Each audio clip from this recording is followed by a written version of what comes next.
How'd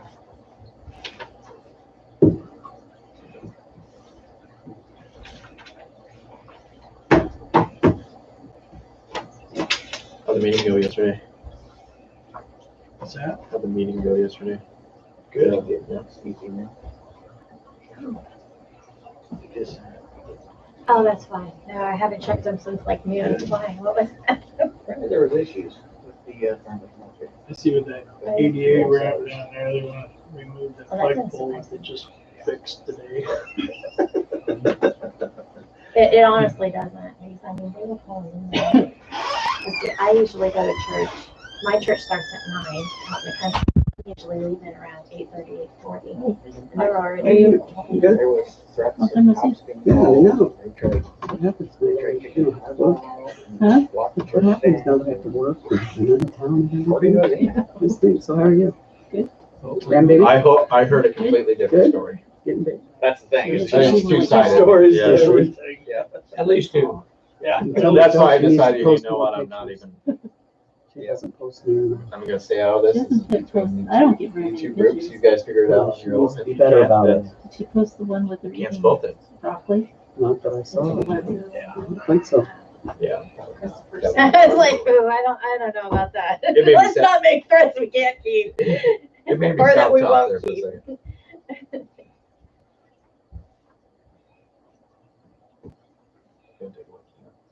We have to move a flagpole so they can do this ramp, is that? That's hilarious. But otherwise, I just get the I one. think she's gone. And this is the face that she had, Michelle's. I can't remember. Is this in front of the community center or the post office? The Post office. post office, The okay. community center. She did Okay. It's already open. Okay. Like, smile, no, just like.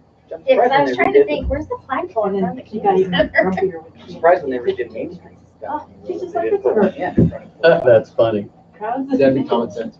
Doesn't like either. That's what I wasn't. That's funny. That's hilarious, that Is, expression. is the flagpole still in good Yeah. shape? That they, They just just fixed it. You can just Okay. see. Today, they're Okay. down there putting a new flag on. okay. Yeah. Is that one that got taken out? That's Or was funny. it this one? There was one of them that got hit by a different person. She's- Oh, that was a different one, I think, but Down there. This though, one- this one here, the flag got I- tore off Oh. during the storm, I think. Okay. So now it has a regular flag That's and awesome.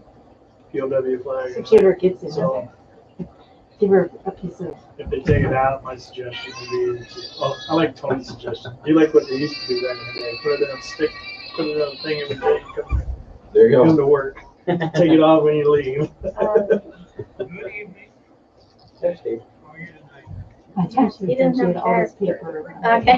He didn't have character. Yeah. Just to have it a blast. She was having a blast. That's How's awesome. yours? He's good. Getting big. Hi. Good evening. We'll see him a long time. I'm the last one here, huh? You are. You are. We waited for you though. You guys are so kind. Yeah, he's just. I'm not gonna say what kind. Oh, She God. just texted me yesterday and said he took these steps, so he's just.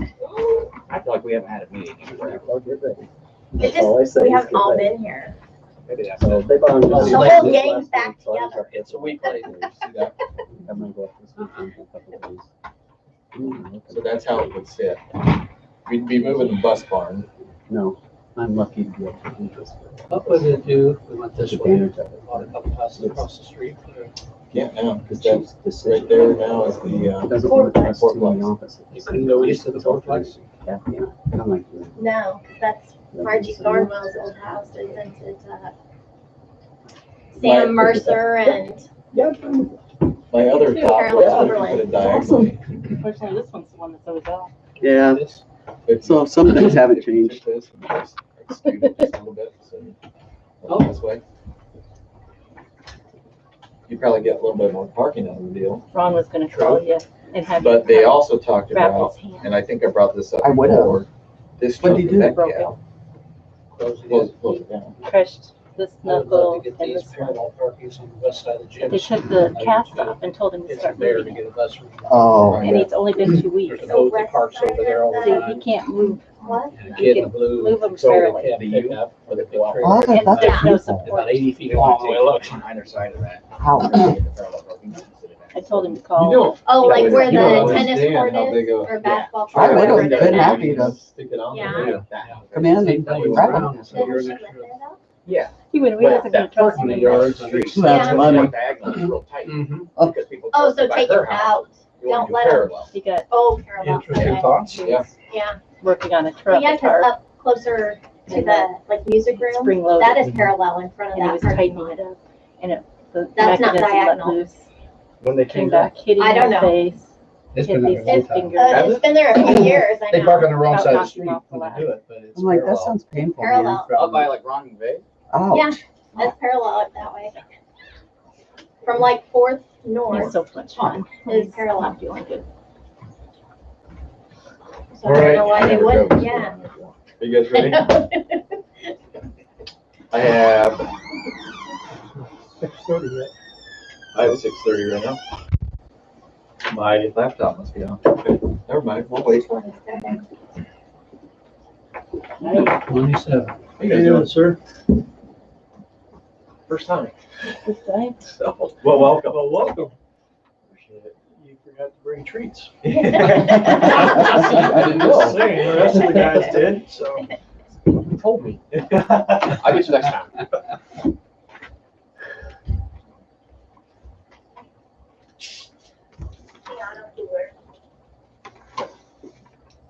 Good evening, Tiana.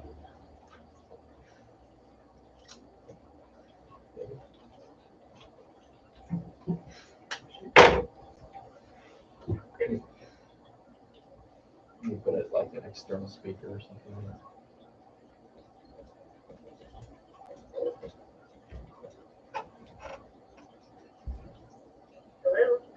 Good evening, Tiana. Hi, how are you? We're doing well. How are you? Good. Good.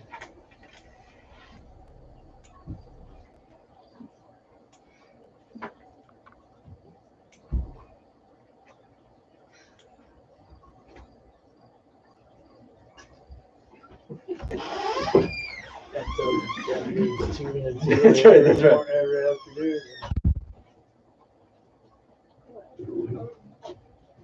Oh my God, it's gonna be nice to have a real meeting again. Go on, you have a seat. Take a seat. I've been sitting a while. Been sitting in a chair. Appreciate that though. Sometimes it's nice to just say it. I bet.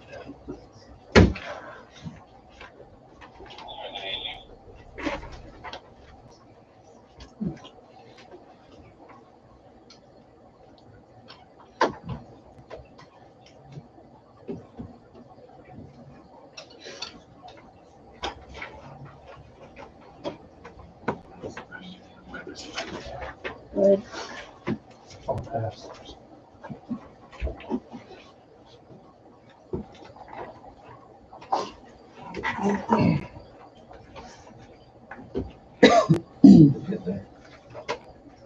One more tick. I know. Like how fast is my computer? It said 6:33.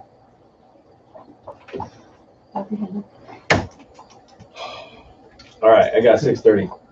We're gonna call the meeting to order. Deb, are you ready? Yep. All right. Roll call.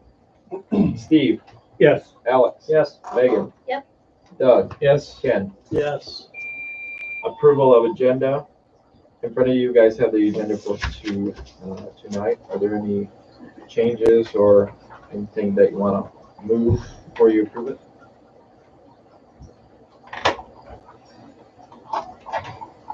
I will also be addressing the council during citizens forum. We approve it as printed. Moved by Doug, Second. second by Alex.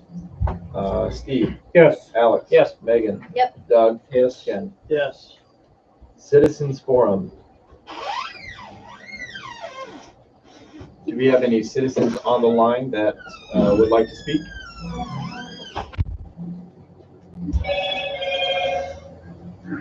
Hearing none. Steve? I had a handout.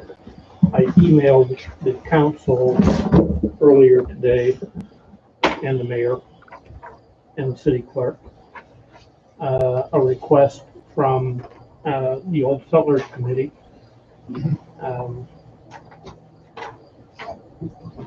Working together with the farmers market created a few problems this year. And I think that is simply because you had Old Settlers focused on what they needed to do. You had the farmers market focused on what they needed to do.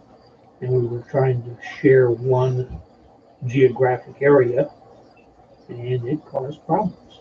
Okay. And so what Old Settlers is asking the council is that on the weekend of Old Settlers, that the park between Broad and Second be set aside strictly for Old Settlers activities. And I understand the council can't act on this tonight. I would like you to read the concerns and the problems that we, from our side, and certainly this is a public document. It should be shared with the farmers market. They may have a different perspective, and they have a different solution to offer. But I think that sometime between now and December, it would be appropriate for the council to take a position on this.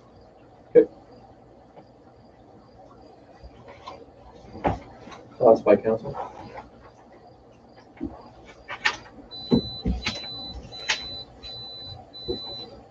We will make sure that the market gets a copy of this as well.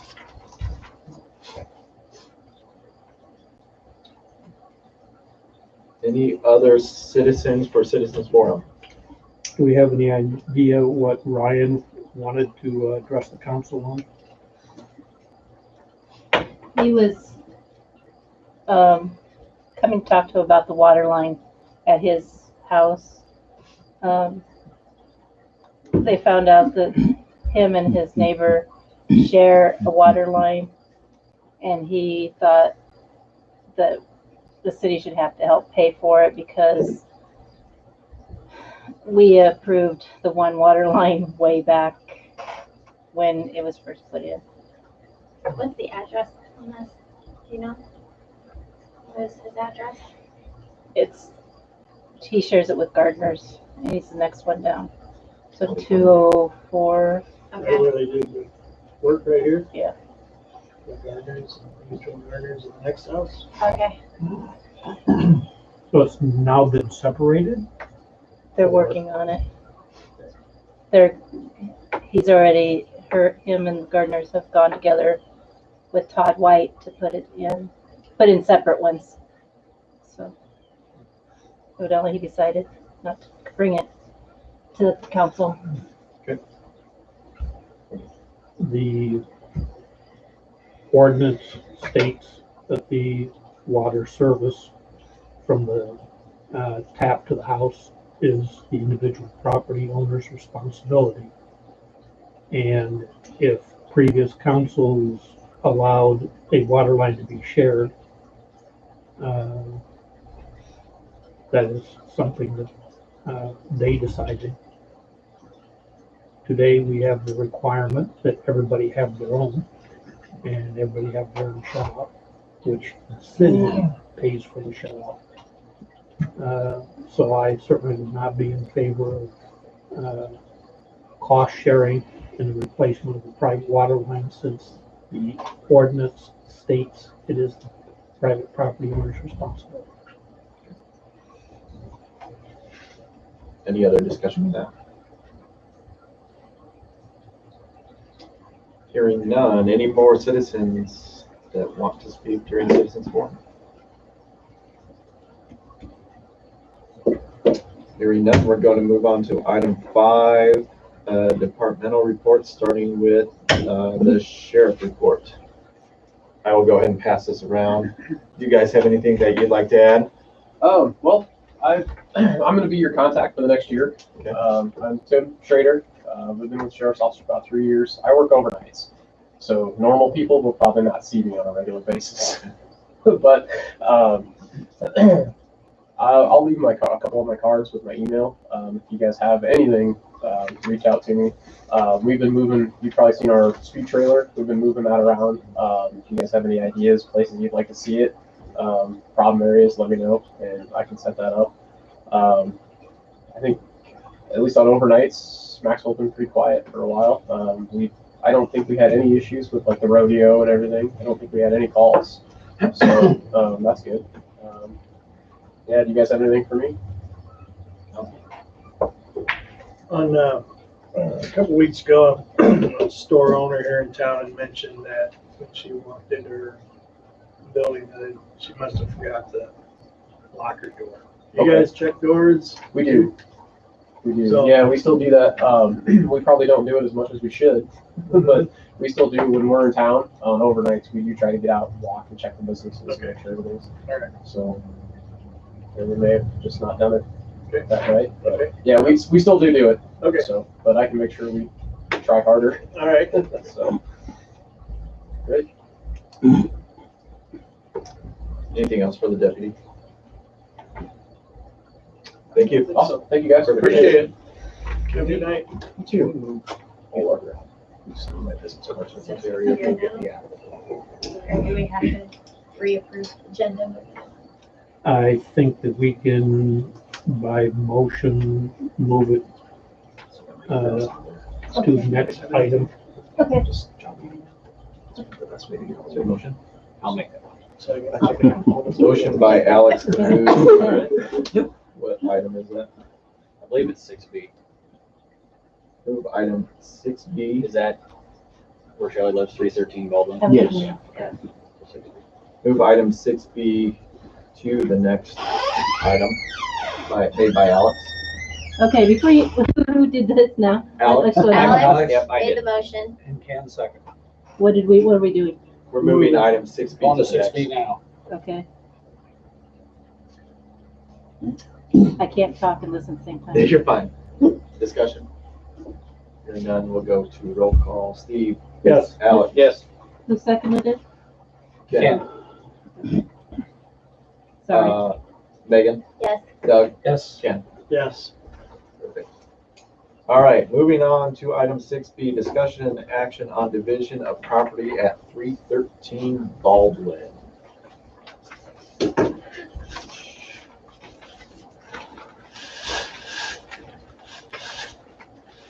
Thank you, Steve.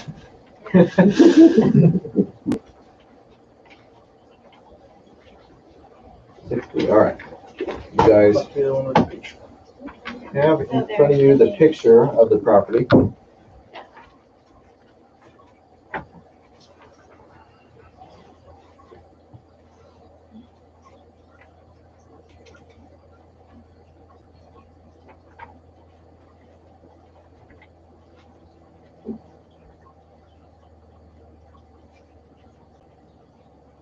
And are we dividing this down the middle? So, Yeah, it's actually, it's two 50-foot lots is what it is, and I'd like to divide the one 50-foot lot off it so I can build a house there on that second lot.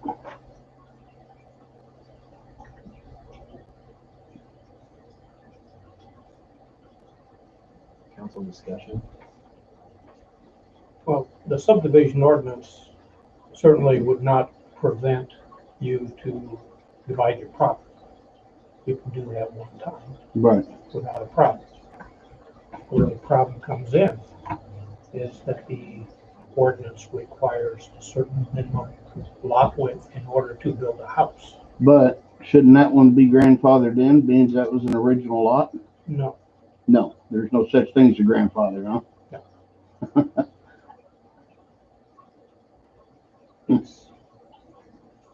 was used as a single parcel, even though it contained more than one lot.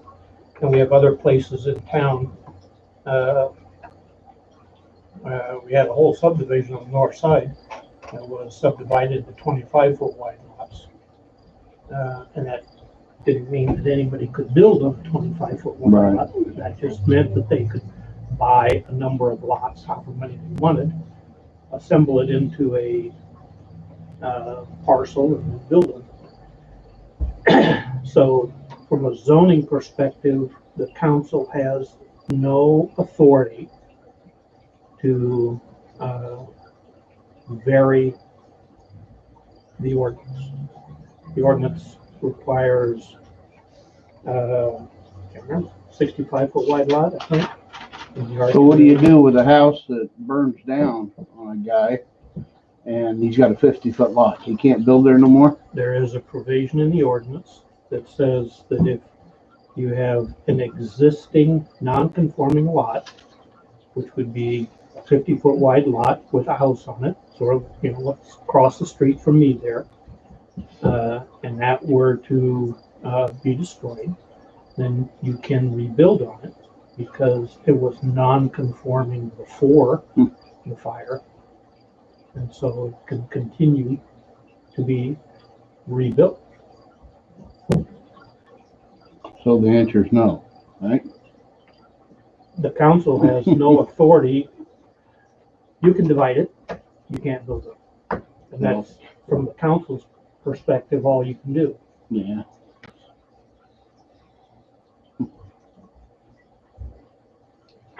Any other council discussion on that? Guess we don't want to see Maxwell grow very fast, do we? I'd love to see it grow.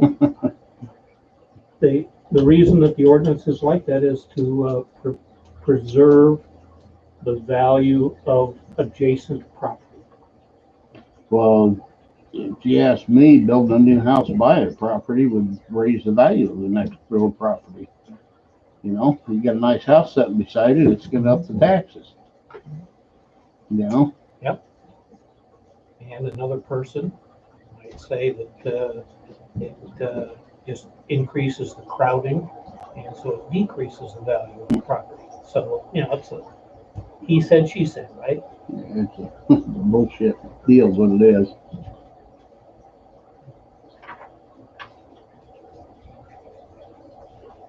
Well, I guess I'm done here. Any other Outside. discussion? I guess I do got one more question. I heard you mention something about the meter stop boxes or your guys's. Yes. I got 4 of them at $4. I've never been paid for. Well, we don't. Up until 2 years ago, it was the responsibility of the property owner to replace all of the stop boxes. You're talking about your new one? Mm-hmm. The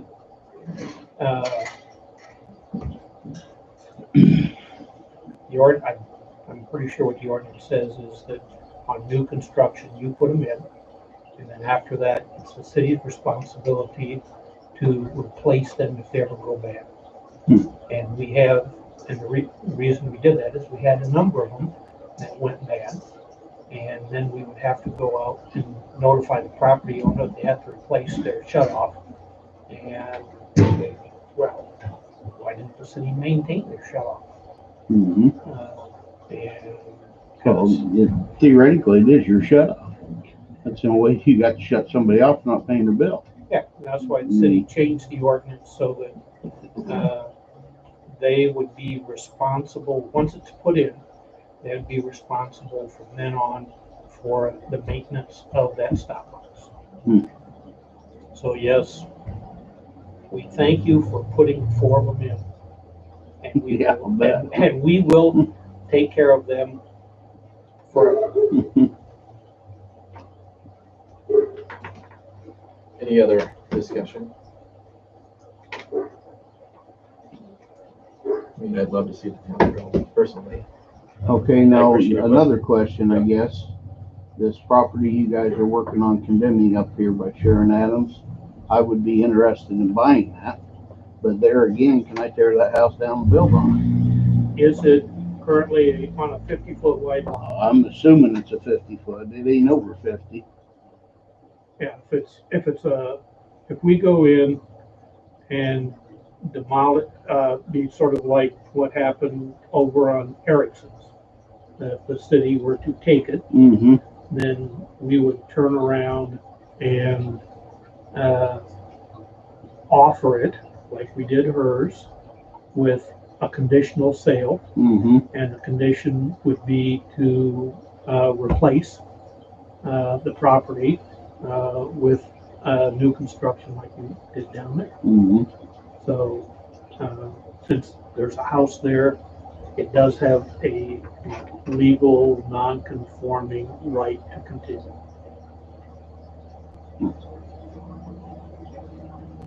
Well, I guess we're done. Sorry.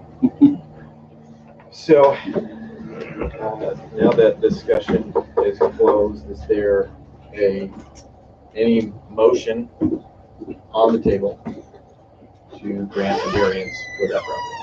The council cannot a zoning variance. Only planning and zoning? Only the Board of Adjustment can grant a zoning variance.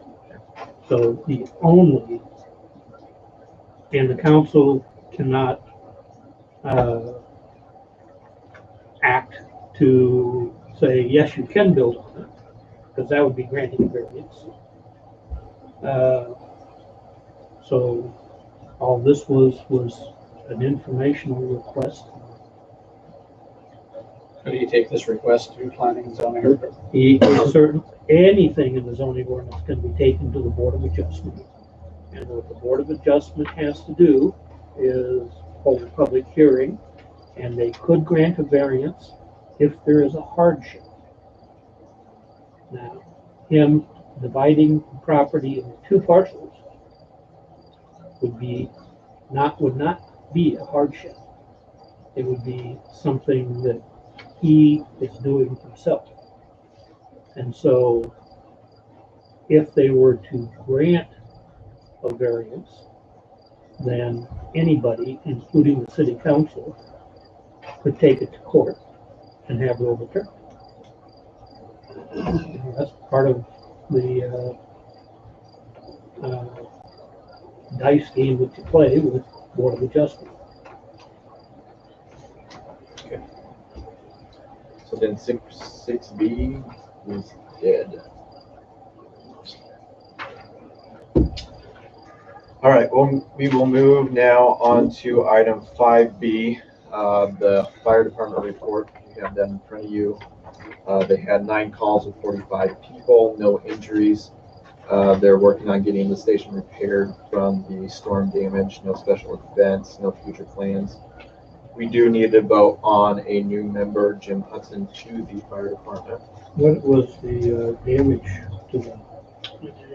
There's soffit damage on the front. He did? He already got it repaired. No, we're talking about Jim. Oh, He retired, right? yeah, he retired and then decided, well, he had double shoulder surgery. And then I think figured he misses the fun. Got it. Perfect. Yep. So why isn't the city just repairing the soffits? I don't know. We are. It's our building. We are? It's just, we're waiting our turn. Ah, okay. So it will be paid for by the city. They might do some of the work or No, contractor. we're or- hiring a contractor. Good. Okay, So it's working on getting repaired. great. Anything else that needs to be relayed to Tony? And so you need a motion to, for Jim Hudson to be added to the fire department? Yep. So moved. Moved by Steve. Second. Ooh, that was like Second and third. Moving first. Second by Megan. Discussion. Alex. Yes. Megan. Yes. Doug. Yep. Ken. Yeah. Steve. Yes. All right, item 5C, the EMS report. We had 13 calls, responded to 9. 2 of them, Cambridge was paged out per Story County Sheriff's Office. 20 personnel with 11 certified. No fire assist, no injuries. Maintenance right now, batteries for the 8633 are being ordered. Yearly maintenance is scheduled for September. No upcoming trainings, no concerns, no special events. Anything that needs to be relayed to Shelby? I have a concern. Yeah. We have a 57% response rate for Maxwell EMS. I think that's a problem. How much was that, 57? 57% for 2020. Last year it was 69%. 2018 it was about 71%. So we're diving. We had a handful of calls that the sheriff's office went ahead and paged Cambridge, but not very many. Just, I don't know, maybe 8, 9. That would up the percentage of response a little bit, but not us. Right. You guys have 5 certified EMTs that need help. We've had it. And we're all tired of not having help, I guess. I don't know where to go with it. I think in the short term, I think we need to call Cambridge. I think the 2 cities need to have a conversation. I had a conversation with their fire chief, and he was open to us talking to them. He said it would take some money, which I understand. They have maintenance and stuff. I don't think we should pay per call because that can get really, really expensive. Yeah. I mean, sometimes we have over 100 calls, and who knows how many Cambridge is on. But I think the 2 cities need to talk and come to terms with an amount of money so that we have some kind of coverage during the day. Now, we had a call, is that 2 weeks ago? A week and a half ago? Week and a half, 2 weeks ago. And it just happened that I was home, but it was a daytime call. Nobody else showed, and I'm 6 minutes out. And that's going as fast as I can go with the corn up and all that other stuff. If Cambridge is paged, first page, same time Maxwell's paged, they beat me by about a minute. If we wait until the 5 minutes goes by and Maxwell's second page, then the ambulance will beat us, and there's no point. I would like to see the council step up, somebody contact Cambridge, see if we can page them first page, come to an understanding on money, and the association can help. If it's a budget issue, we've got a little money in the budget. The association has some money, we can work that out. I just think the people that you have that are volunteering are real close to being done. And I don't want to see that happen, Right. you know? Is the animosity getting better between us and Cambridge? I went over and I talked to Matt. I talked to the fire chief, and really there's no animosity. Everybody's just frustrated. Yep. I've gotten a ton of flack from different EMS agencies in the county, and we are getting a really bad reputation because we're not working with Cambridge, which I understand. Cambridge is, you know, their attitude is we're here to help, but you got to ask us. We're not going to come to you. So I went and I asked, and like I said, he was up for it. He was going to talk to his people, and then he was going to approach his council and give them a heads up, because I told him I was going to give you guys a heads up, and hopefully you all could talk and come to some kind of an agreement. And I don't think we have any bad blood against Cambridge. I think there was just that one miscommunication that happened earlier. And yeah, we don't have any bad blood. I mean, I don't have a problem working with Cambridge, and I don't think anybody on our unit does. We're fine with everybody over there. I just think there was some tension and some shifting with me stepping down and stuff happening, and some misinterpretation and stuff. For sure. But I think our EMS is in trouble. Okay. And I think we need to do something. And I don't want to step back up. I mean, I'm not in town like I was. That's part of the reason we're in trouble. And the other part is we only have Shelby and I that can answer at night.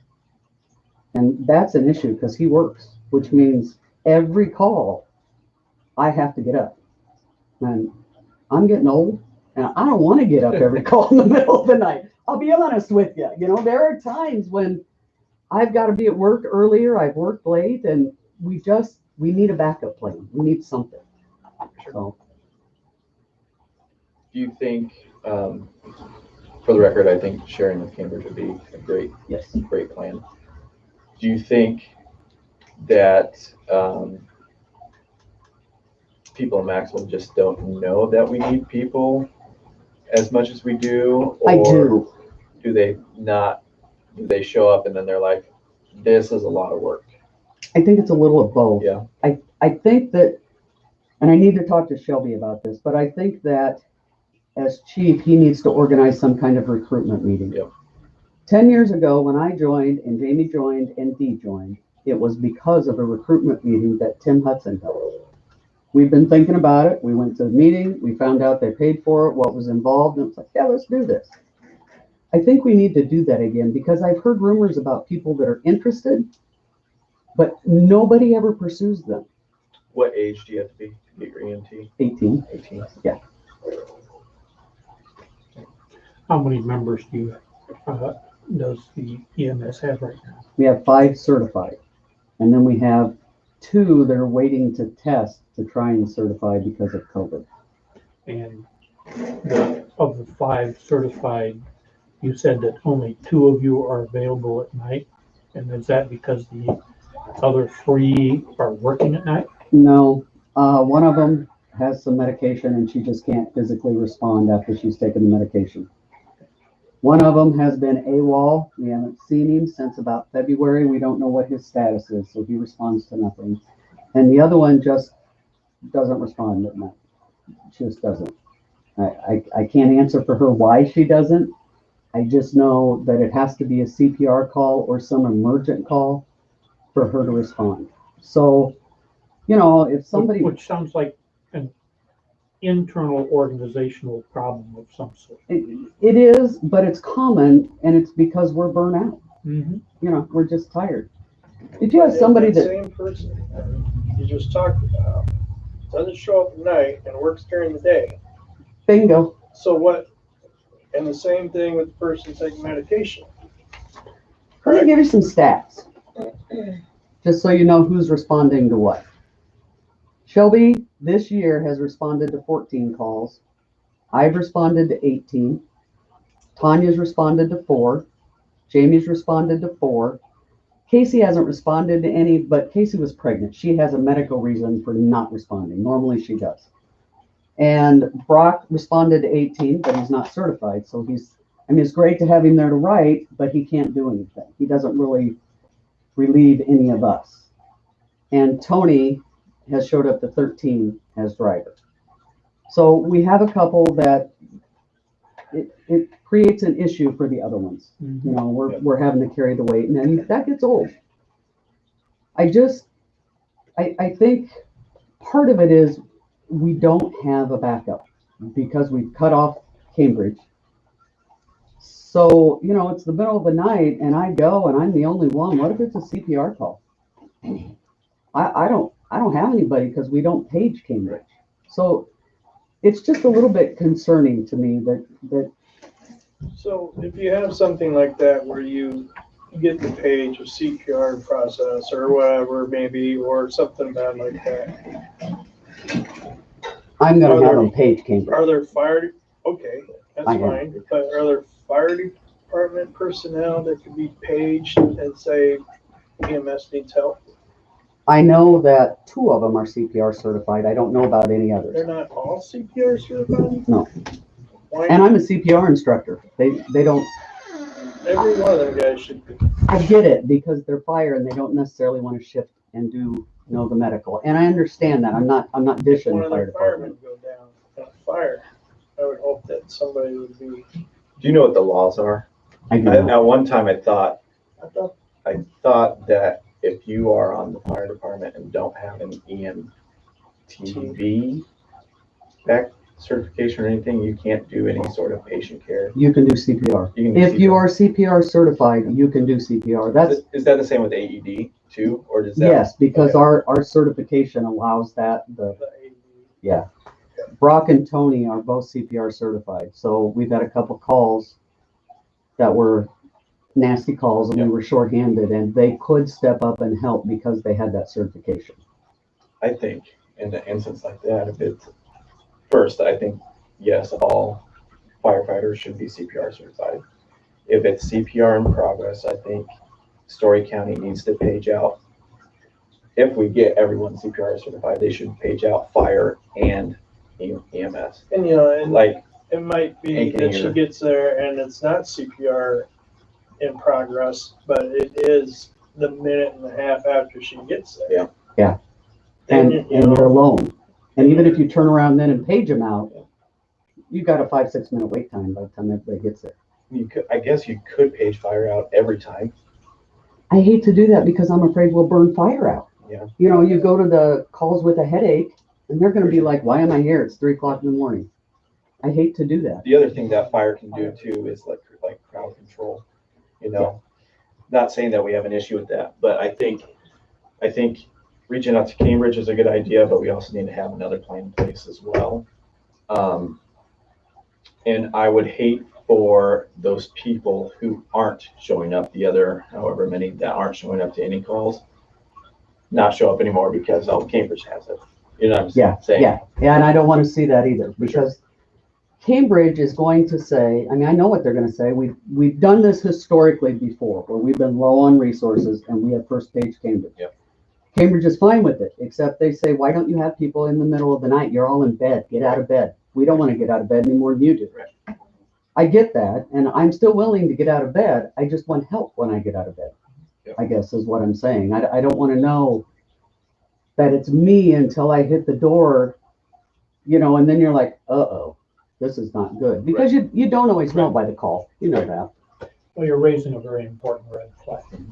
And Alex and Ken are a committee from the council that have the responsibility for EMT, and I think it would be appropriate for them to meet with Cambridge, along with Shelby, yourself, or whomever, and the mayor if he wishes. And if it is an agreement which involves some cash in order to compensate them or anything else, they can certainly bring that back to the council as a recommendation. And I mean, that's automatically 2 votes right there.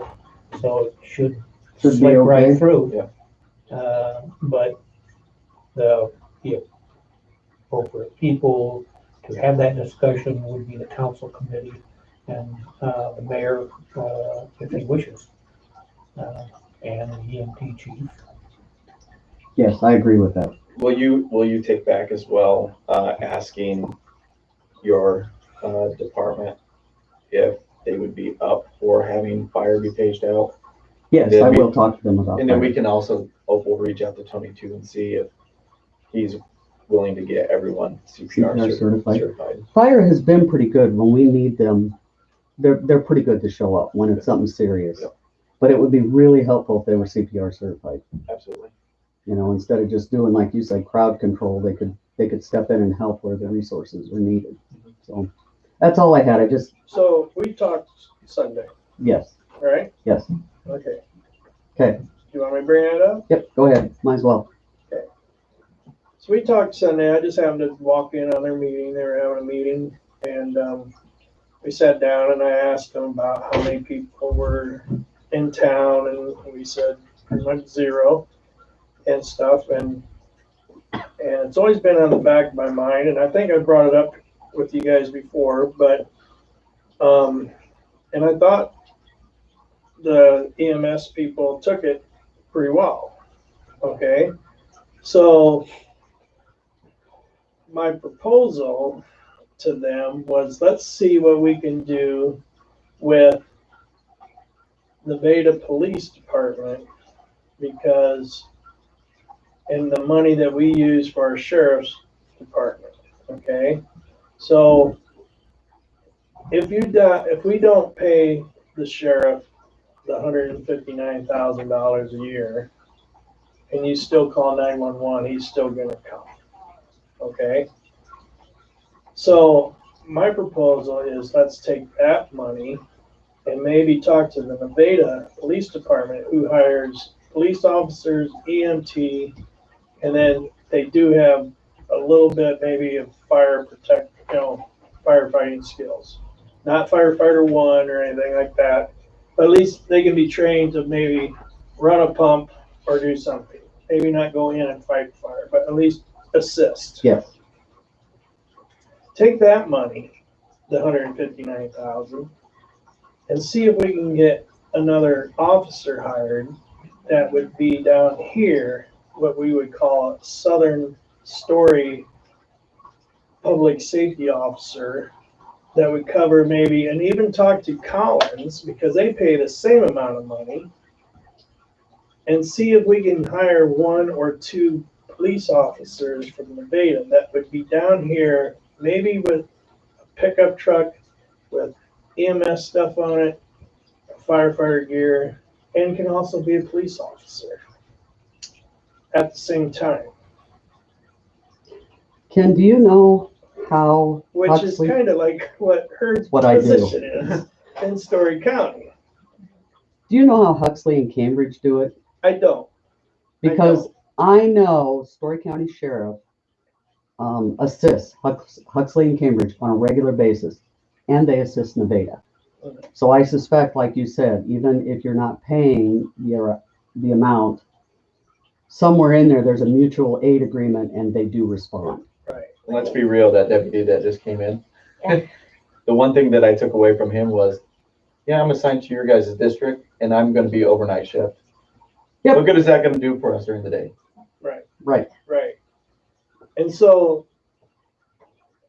if we talked to Collins and us, and we came into agreement of something like that, being able to house an officer in our fire station or their fire station, wherever he wants to hang out, give him a vehicle. You try and get an ambulance call down Farrar or further, those people are SOL, Yeah. I've always said that, and it goes even farther than that. But, and I know that, I think you said that Collins is kind of struggling too with Yeah. calls during the day, okay? Had this conversation. Yeah. And so with something like that idea is you have them hire 2, whatever, and when they come on shift, there'll be Officer A, your shift today is Southern Story County. You're covering Maxwell. And then you have somebody here 24/7. That way, when they got called, they know that maybe there's somebody within minutes to help out. And he would know that they have help coming too. That would help a lot, just to know that somebody would be there. And the board of supervisors knows this issue. The problem with our board of supervisors is they're taking 0 action. They're saying, yeah, we're gonna do that eventually. We're gonna put a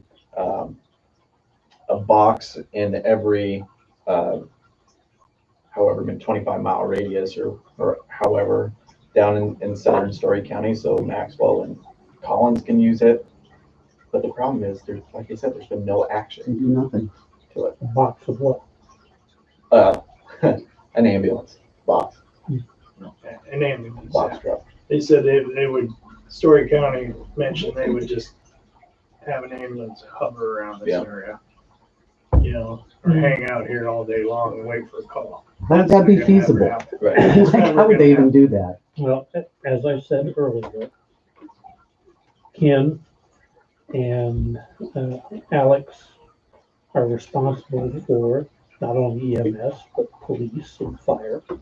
And if you guys come up with a plan and a recommendation, we can So with that said, we Steve, can certainly include it in a budget. You were saying, how much money do we spend on police? what is it? Was it 59,000? It's 59,000. I was like, 59,000. No, 59,000. Okay. The other 100,000, I had absolutely no No idea idea where where it we're was getting coming at. from. No, I agree. That was going to my I pocket, sorry. apologize. Everybody was like, yeah, we do. Yeah, we do. No, you're correct. $59,000 a year. And they have $59,000 a year. It's 57,500 Okay. is the budget. And you may be able to come up with something that will provide the same level of service as we have today. And I will agree that that level of service is not outstanding. But you may be able to come up with the same level of service or possibly even better for the $57,500, or it may take a little bit more, in which case, you know, we're coming up on a budget year, and we can certainly entertain it if there is a demonstrable service to the public that we can all agree on. It's just that the $57,500, I'm not sure it can be done. But the two of you can work on it and bring back a proposal, and I will certainly support anything that provides the same level of service or better. And I'm thinking that's why you said share with Collins, because we could get a little bit We more. could get a little bit more. And if you could hire one, I don't know what an officer gets paid in Nevada with his benefits and everything. yeah, the problem is it's not just the officer, it's the equipment, it's the and space, vehicle and everything else. We probably only get about a quarter at the most of a deputy's time down here.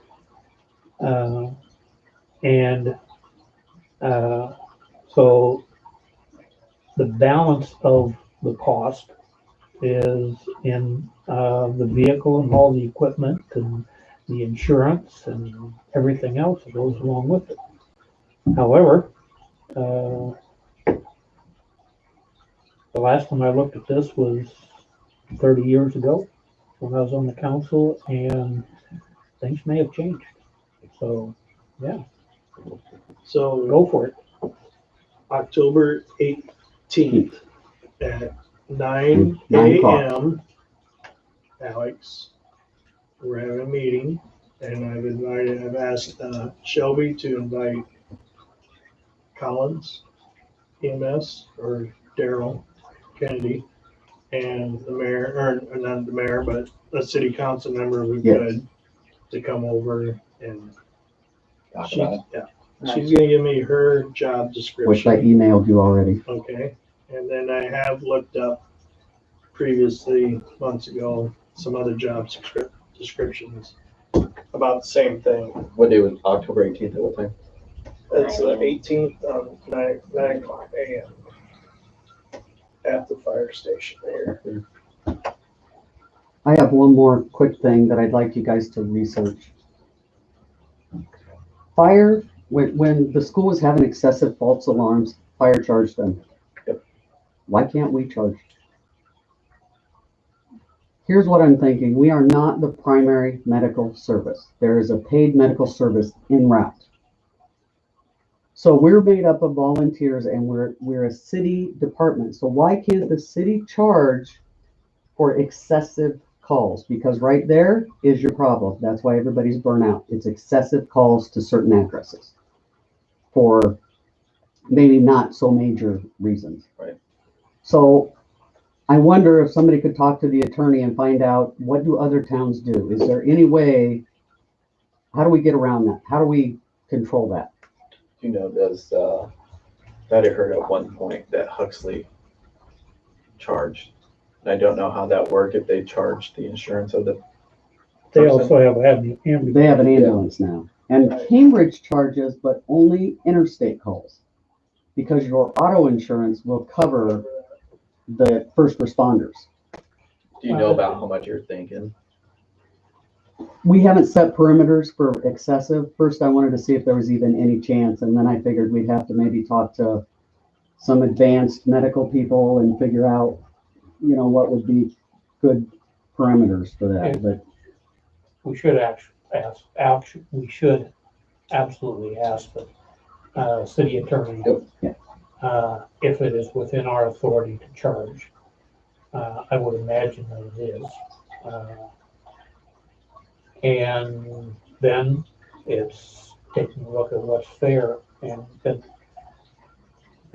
when we did the thing with the school from the excessive alarms, you know, there's a direct link between the alarm going off 20 times in a month and excessiveness. yes, If we have a resident whose health is deteriorating. And as a result, they are making more calls justifiably because of their health. That's not excessive. Then how do we define what is an appropriate call and not appropriate call? And that would have to be part of the ordinance. Yeah, Then you'd start drawing a fine line between picking and choosing of who you call. Yeah. You know, when we have somebody they call an ambulance, they're transported to the hospital doesn't treat, the hospital releases, they go home and they call an ambulance. Within 30 minutes of coming home, we got paid for them. Oh, for sure. They go back to the hospital doesn't treat. It's just a continuous thing. If there's no treatment, it's excessive. To me, if you're not being treated, then one of two things is happening. Right? Yeah. Sounds, sounds like a very reasonable thing to me, even if it's the person panicked, had a panic attack, and there was no treatment. Payment for that. Yeah, it doesn't have to be excessive payment. It just needs to be a little bit, I think. And some of it, I think we would need to meet with someone like Michelle, a higher medical level, and discuss parameters for what would be excessive. Because, you know, if you have someone with cancer and they're getting sick and they're going downhill and they're getting weaker and they're paging us every day, they're going to the hospital, they're being treated, they're on medication. You have all that stuff. But then you have ones that are paging us, but none of that is happening. Abusing They're abusing the system, and there has to be a way to control that. So when you guys get your reports back, I'm assuming it probably doesn't say if there was treatment given. We have a way, and I'd have to check into this, but we have a way to contact the different hospitals to find out what happens to the patients that we send down. So if we have a patient that goes, we can fill out paperwork and find out were they admitted, were they released, what happened. A little bit more money, but you might be able to find out maybe, or even, you know, if you call maybe twice the best in way to 6 do hours. it is to have a $35 charge, which is abated if there was treatment. Right, something like that. Perfect, something I mean, like that. But there'd probably be a way to work it out, and I'm sure that between Ken and Alex, they'll be able to come up with a perfect solution. because they're brilliant. Also, you know, with that, talking about that, is there's some people who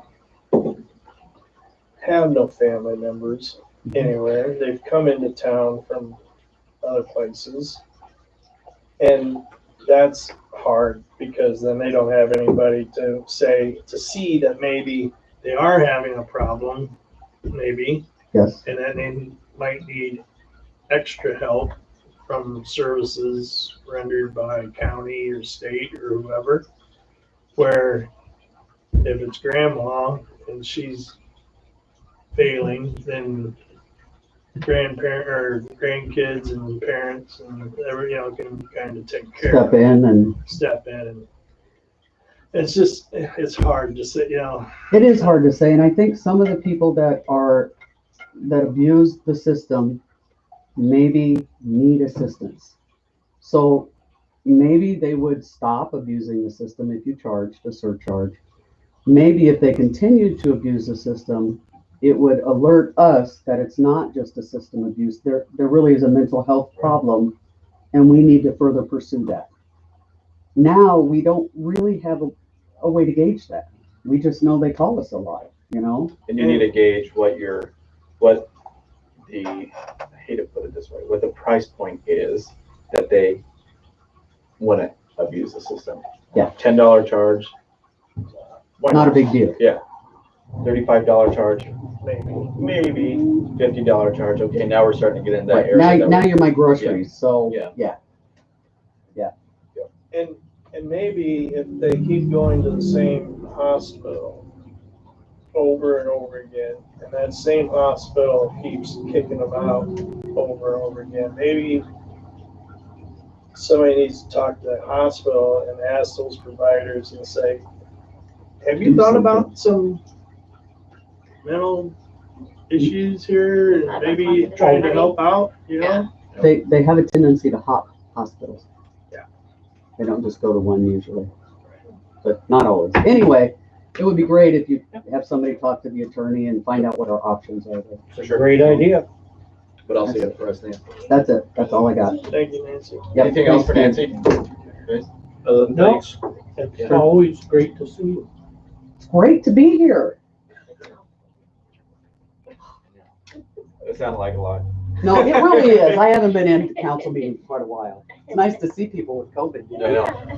All right, It's thanks, nice to guys. see people without COVID. Yeah, really. Or Right, without. right. Yeah. Or without. And without masks. Yeah. Mom, 30 years old and you're still giving me a short list. Yeah, that's what I told him. That's Short. short. Get used to it. It's not going away. Thank you. Thanks, Nancy. Jameson? Yeah. Since we have Tiona on the phone, would it be better to go to her financial stuff? Did they have a motion? No, but I move that we take up item 6A. Moved by Steve, Second. second by Megan. Discussion. Hearing none. Megan, Yes. Doug, Yes. Ken, Yes. Steve, Yes. Alex. Yes. Tiana, can you hear us? Some of you better than others. Okay. You can go ahead and we're actually moving on to your section of the meeting. Okay, well, she did reach out to me and just said that there were some concerns I needed to hear about, and so I thought the purpose of this meeting was for me to hear what you wanted me to know. Perfect. Are there any questions for Tiana while we're sitting here with her on the line? Let me check. There may have been some questions in my email.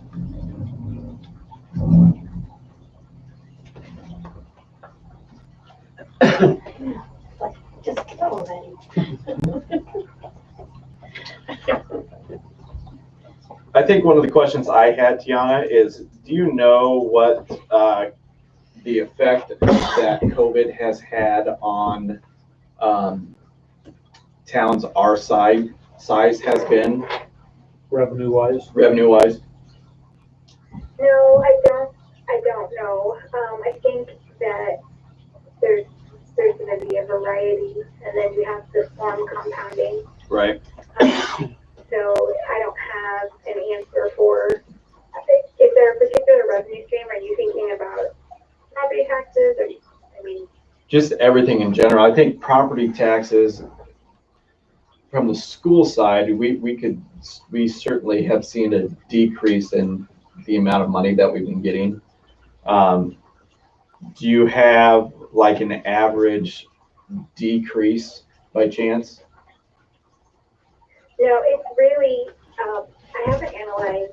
I would say you have to look for city because some cities, for example, are seeing, a lot more usage for sewer and water. Right. It really depends on what the makeup of the revenues are Okay. and the particular fact patterns in your town, whether or not you're full of essential businesses versus everyone's at home. Like, it's very variable. Right. And then I'm going to touch base quick on the storm that came through. The small towns, I feel like, have been hit harder with this because we've had to have our city staff put in more man hours than bigger towns, partially because when emergency management gets together and they start sending out volunteers and stuff, they always hit the bigger towns first. And we saw that kind of firsthand. Luckily, we had a lot of citizens that helped out for the first couple days, but we're at the point where we're still trying to clean up and we're still putting in a lot more hours. Do you know of any assistance that the city can get from No, I federally? think the league on that. Okay. And see if there's, have you guys checked in at the league for any resources? Not lately. The first week that it happened, I checked in, but I've gotten so busy that I haven't checked back in with the league lately. We spread we spread a tax for emergencies, and we have done this for a number of years. Had maybe $30,000 in it, or maybe a little less. And the purpose of that fund is to cover the additional expenses from this type of a situation. Once it was, Are you talking, I'm sorry, were you talking about your emergency levy? Is that what you said? yes, Okay. it's about $6,000 a year, if I remember correctly, and we've been doing it for 4 or 5 years. So I indicated to the mayor when the event happened that we had the emergency fund and we needed to keep track of all the additional expenditures, because we would be able to then transfer or charge against the emergency fund for all those additional things. So we do have some money to do that. We may need to make sure that we are accounting things correctly, so that we don't end up with an audit exception in a few years. But that would be something that I think the city clerk and the league would advise us how to do this in an appropriate fashion, but that's what that money was for. Now, I don't know if... Are you concerned that it's not sufficient for what you need? that would be a question for the mayor. I'm trying to think back of what we have used.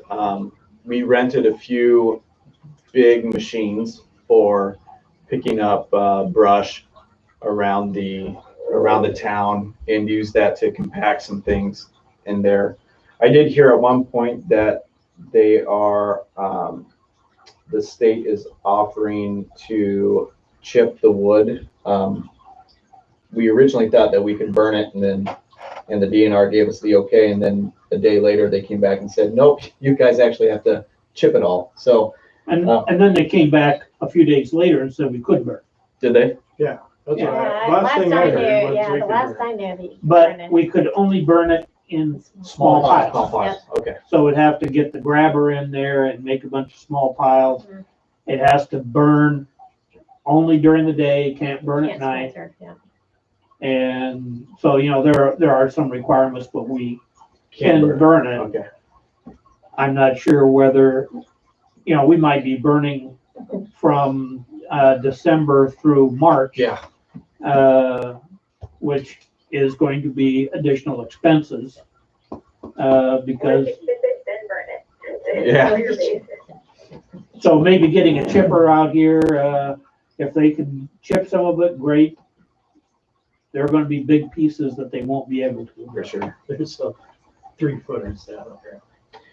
I'm just looking at a list of questions here that I'm going over. Didn't Doug also have some questions about, between all of our projects with the sewer, with the Baldwin Avenue, with Fifth Street, how we're going to coordinate all those expenditures and whether or not we actually will be able to do all that?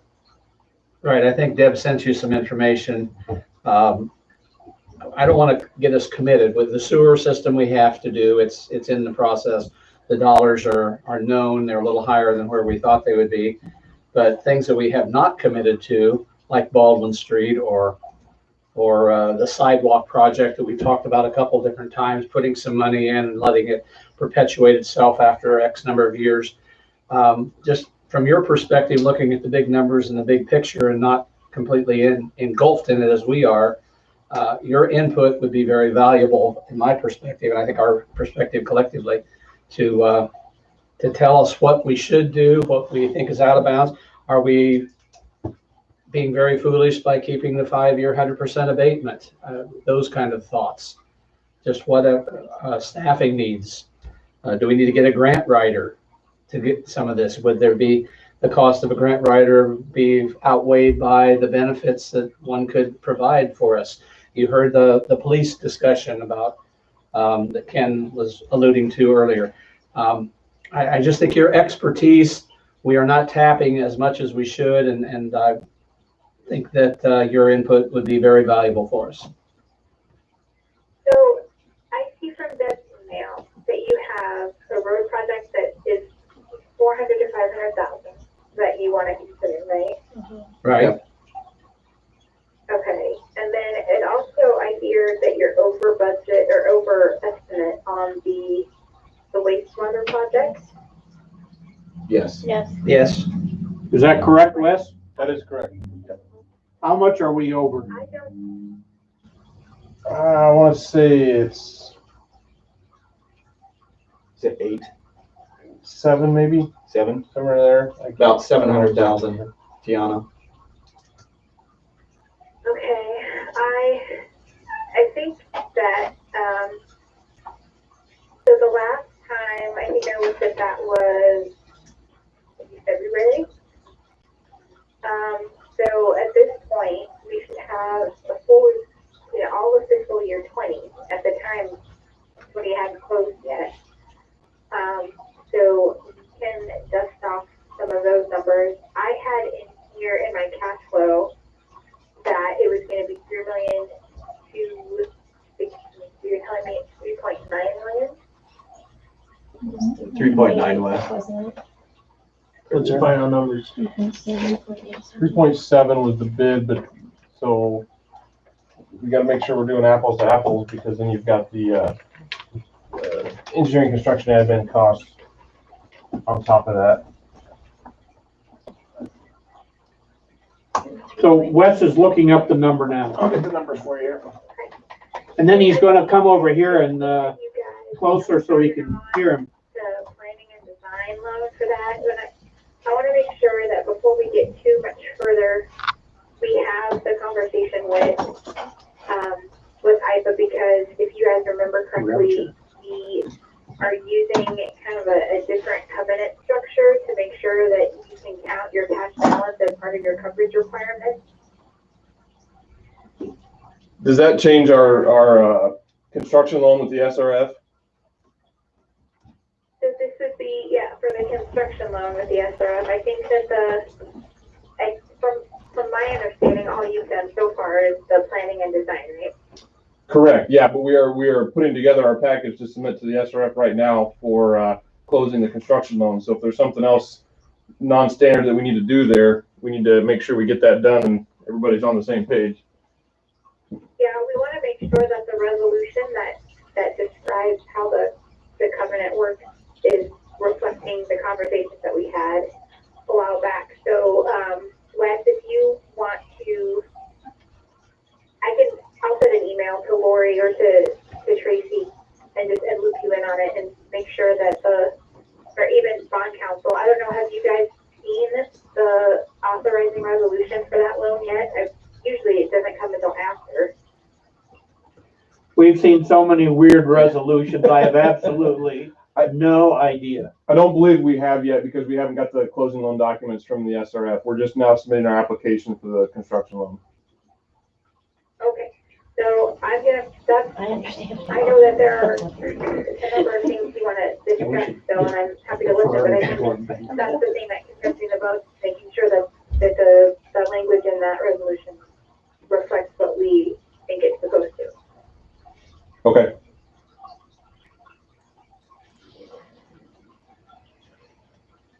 Okay, so we have, Wes will get me new numbers for that, and then we have this road project, the 400 to 500,000. I'm assuming that if you fund that, it's going to be with your levy.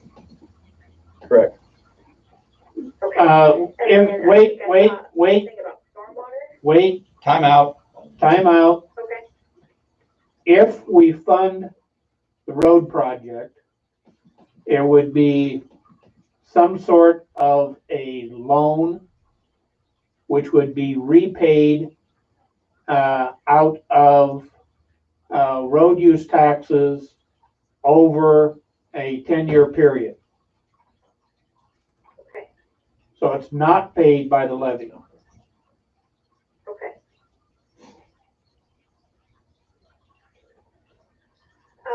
And back to that sewer, if I remember correctly too, the last analysis that we were doing was half, I don't know about half, but we were gonna do part of it with your, sewer fund, part of it geo. Right, That's still I do remember that. your desire to, Yes.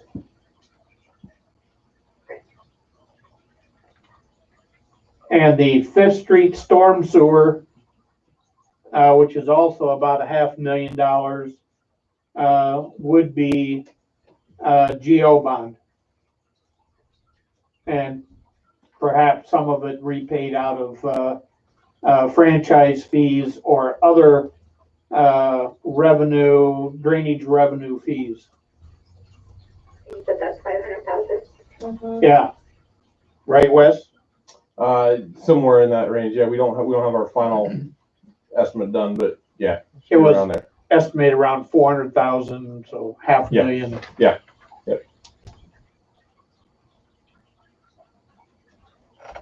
Okay. Lots of moving pieces, and I guess Doug was rightly concerned whether or not, looking at the next 20 years, whether or not all those moving pieces fit together or conflict. Okay. Well, the things that come to my mind that we need to just, make sure that we're on the same page with is, I think at the time that we were looking at the sewer loan, I wasn't aware of any other potential uses for your debt levy or for your debt capacity. So we want to make sure that the storm sewer geo bond doesn't conflict with your ability to do this SRF, or, the part of it that you wanted to do on your levy. Yeah, we had a conversation about that at that time, and we had about $1 million of levy over and above what we were going to use for the sewer plant.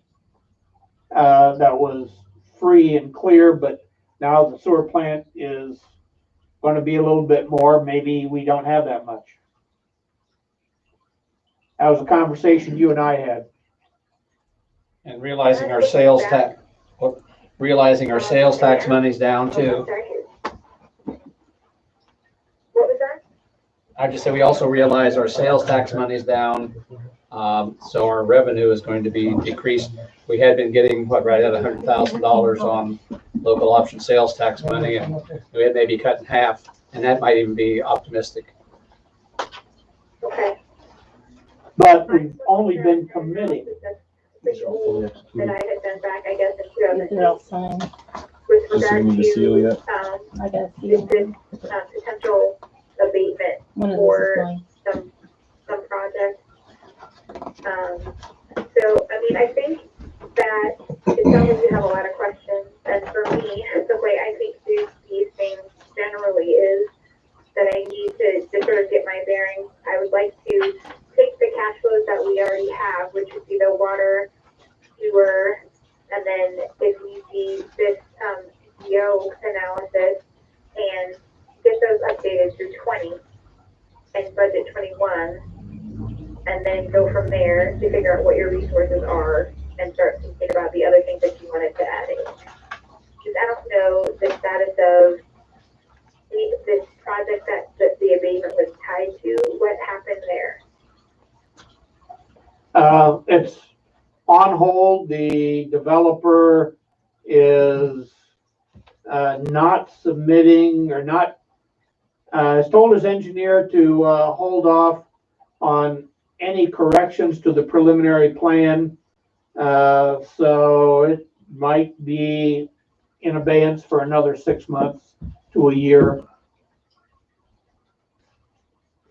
I feel like I vaguely remember when I was there, that there was that you guys had come to some impasse where there were things that you wanted to do that you guys didn't want, or vice versa. So that's all resolved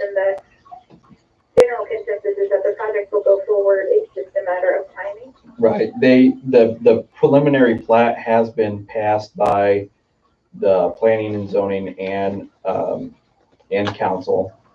We are just now waiting on the final plat to be presented back to planning and zoning and back to council before we can move any further. And that may take some time, it sounds like. Okay. But just like any junkie, we have another fix that may be coming forward on Sidwell property, so who knows? Hope springs eternal. Well, I can certainly look to see if there are resources for you from the league. But my expertise really is more in the planning in terms of, looking at these funds that you're talking about, spending money out of your road use tax and so on, which I don't think, we don't have a road use tax analysis. I think I've done pretty much a number of your other funds, but not road use tax. So, I think that I could be helpful in getting those updated and maybe developing a road use tax cash flow if we need to help you look at those things. With regard to a grant writer, I certainly know of clients who have them, but it's really, if you get a good writer and a great grant, then it's worth your while. But if not such a good writer, there's not a lot of great, large grants out there, then I think that's really just a cost benefit analysis going to depend on the volume of the grants that you have available to you. Yeah, I'm not aware. Of the writer. I'm not aware of any grants that would help us in the areas that we're talking about. The most of the grants that would be available would be $25,000 or less for specific projects, which would be none of the ones we've talked about. And so what's your experience in grants in general? And are you looking back and thinking, that there's some that slipped through your fingers over the last 5 years that you think you could have tried to take advantage of if you had a dedicated person? I think that's the unknown. I don't know if, I think there are a lot of grants out there that we could be applying to. Whether or not they really do apply to Maxwell, I don't know.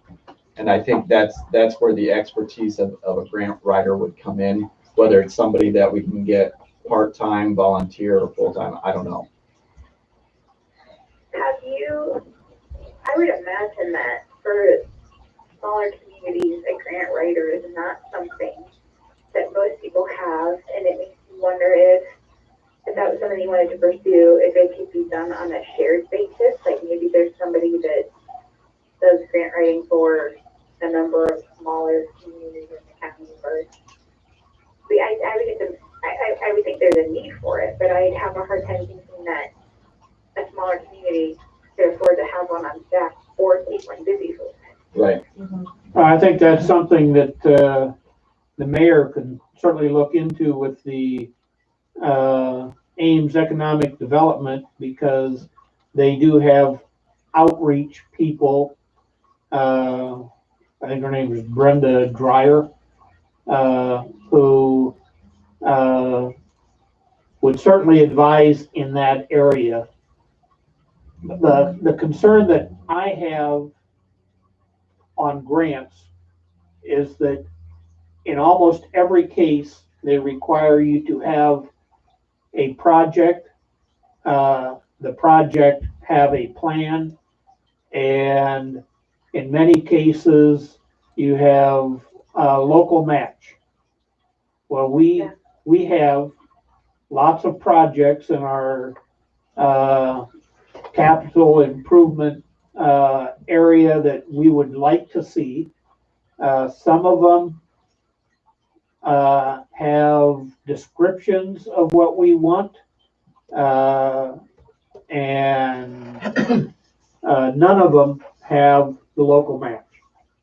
So in part, even if we had a great grant writer, we would still have to have money in the budget in order to have our local match. And so that's something that the council just needs to work on. But that's just my experience, and things may be different now. Well, the other thing that I just thought of as I suggested, pooling resources is that I imagine that you would have potentially a conflict if you have a grant writer that's writing for all the same communities at once. True. Well, that's why the Ames Economic Development is doing what they're doing, because they are concerned about economic development in the entire county. And so they know what, they have a person who knows what grants are available and whether it's worth applying for. Yeah, I mean, this is definitely not something that I focus on, but just from a outside perspective, I would think that, trying to marshal some free or very low cost resources to the county and see how successful that is to give you a better sense for whether or not it's something you want to invest in the future. But I think maybe going that route first before trying to get a staff person. Yeah, I think I'm on the finance committee along with Megan. And so maybe we should be talking to Brenda, just sounding her out, seeing if she can come down to a meeting. We can have it at the bank. That way you don't have to miss work. There we go.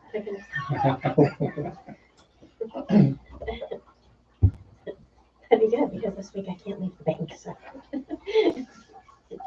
So I'm thinking, was there anything else, Mayor, that you wanted to add to this list? I'm looking at the list that I have now. I don't think so. Not at this time anyway. So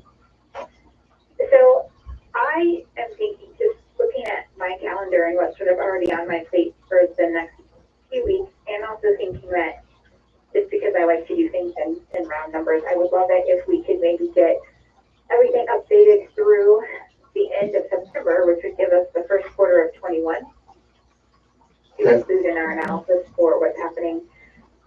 So if it's possible, I don't know what your timeline is, but I'm thinking that early October, I could reach out to Deb for, the nuts and bolts of all this information that I need. It sounds like we're talking about updating water, updating sewer, updating the GO, and maybe adding a road use tax.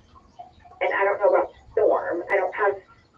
So currently there's not a road use tax fund and there's not a storm analysis that I've done. Do you want me to add those to the list of models? But it'll take a little bit longer to update from nothing. I shouldn't say update, to create from nothing, but do we need to add those to the funds that I analyzed? Road use, yes. Right now, we don't have anything for storm.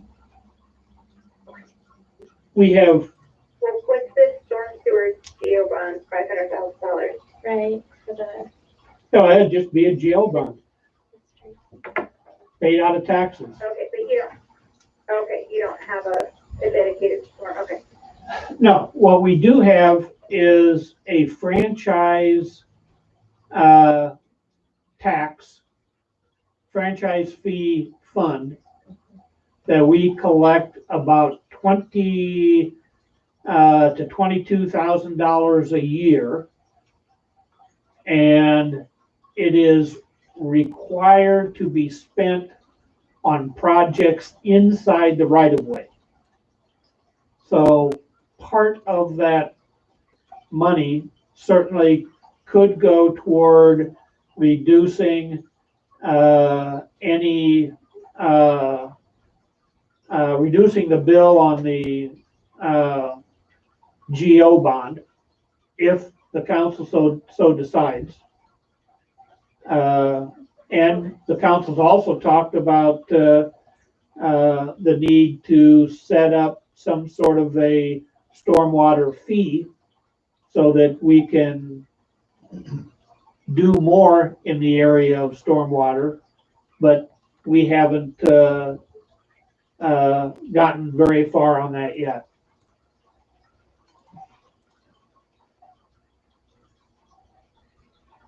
Okay. So, does that time frame work for you guys? Yeah, I think that Deb should have all the numbers from the September billing in the last week of September because the meters are read about the 15th, and so we would know consumption up through the 15th, and we can get that. I'm absolutely positive she can get that data to you sometime in early October, right, Deb? Sure. I will start making a list, but in the meantime, I will copy US on a message that I send to IFA and probably bond council just to make sure that we're on the same page with the resolution that's being drafted. Okay, and I'm sending you, I need to just get the updated amount for where you think the project is gonna cost now. yep, and I'm typing that as we speak here, and it'll be to you probably here the next few minutes. Okay. That sounds good. Perfect. Anything else for Tiana while we have her on the line? Well, Tiana, we thank you for your time, and we look forward to working with you soon. Yeah, thanks. It's good to speak to all of you again, and I will be in touch so that I can start bothering Deb for I'll send her a million emails like I used to. I just can't wait to work on those models again, Tiana. I know, it's like a holiday treat. Yeah, Halloween being the holiday. Okay, well, you guys take care, let everyone sound healthy, and I'll be in touch. Perfect. Thanks, Tiana. Stay safe. Thank you. Thanks. Yep, bye. All right, now we will move back to item. You hung up, right? You hung up? I think we It have, clicked like it did. I think we Yeah, I still have think people so. on the Oh, line. Yeah, there's still other Yeah. people, right? Now we're gonna go back to item 5D, Library. library report. The main thing we got here, 130 books checked out, 55 DVDs, attendance at 67, 89 bridges, and 73 on holds.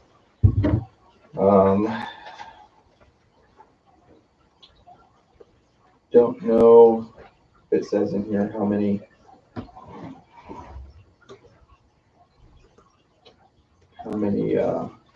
appointments they've had. I know that was a concern of some people, them I'm not. guessing 67, they have 67 attendance. Could be. One of the concerns that was brought up sometime last month, between last month's meeting and this month's meeting, is now most libraries are opening back up. There's nothing we can do as a council to tell them. That has to be up to the library board, but I know there is a frustration in the city that our library is not fully open. So are the other libraries opening with doing limited openings so that there's only a certain number of people in there at one time, or? I have not heard you. I haven't heard On that your- one. We certainly could ask for a report from the library board as to what their plans are on limited or full opening, just to see if they've been thinking about it. For sure.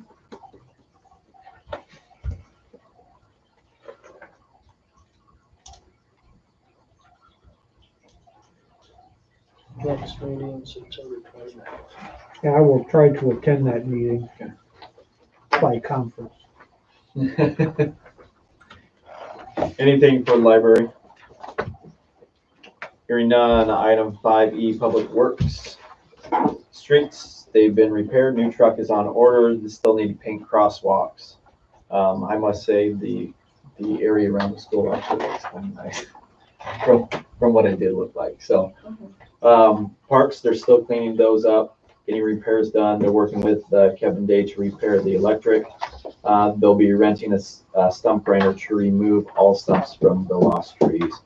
And like I said before, I believe that is something that the city can get reimbursed back from. So, water pumped 1.9 million gallons, sold 1.5 million gallons, repairing the service line on Main Street that is feeding 2 houses. That's what we talked about earlier in the meeting.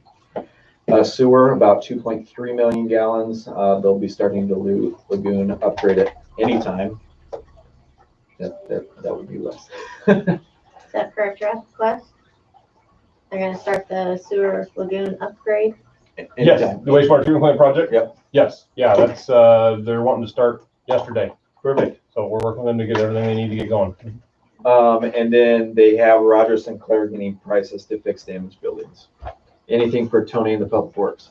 I had one thing. Yes. And I haven't been by there because I live like 3 houses from it. I had a complaint about the cemetery not being cleaned up yet. Is that our responsibility, the city's responsibility? Absolutely. Okay, I did see Tony up there. It was okay. either yesterday or today. Or And it must like have I been said, today. I haven't been by there today, so I don't I know. know. Maybe he did get to it. This was a week or so ago, My family went up there and cleaned up a little bit.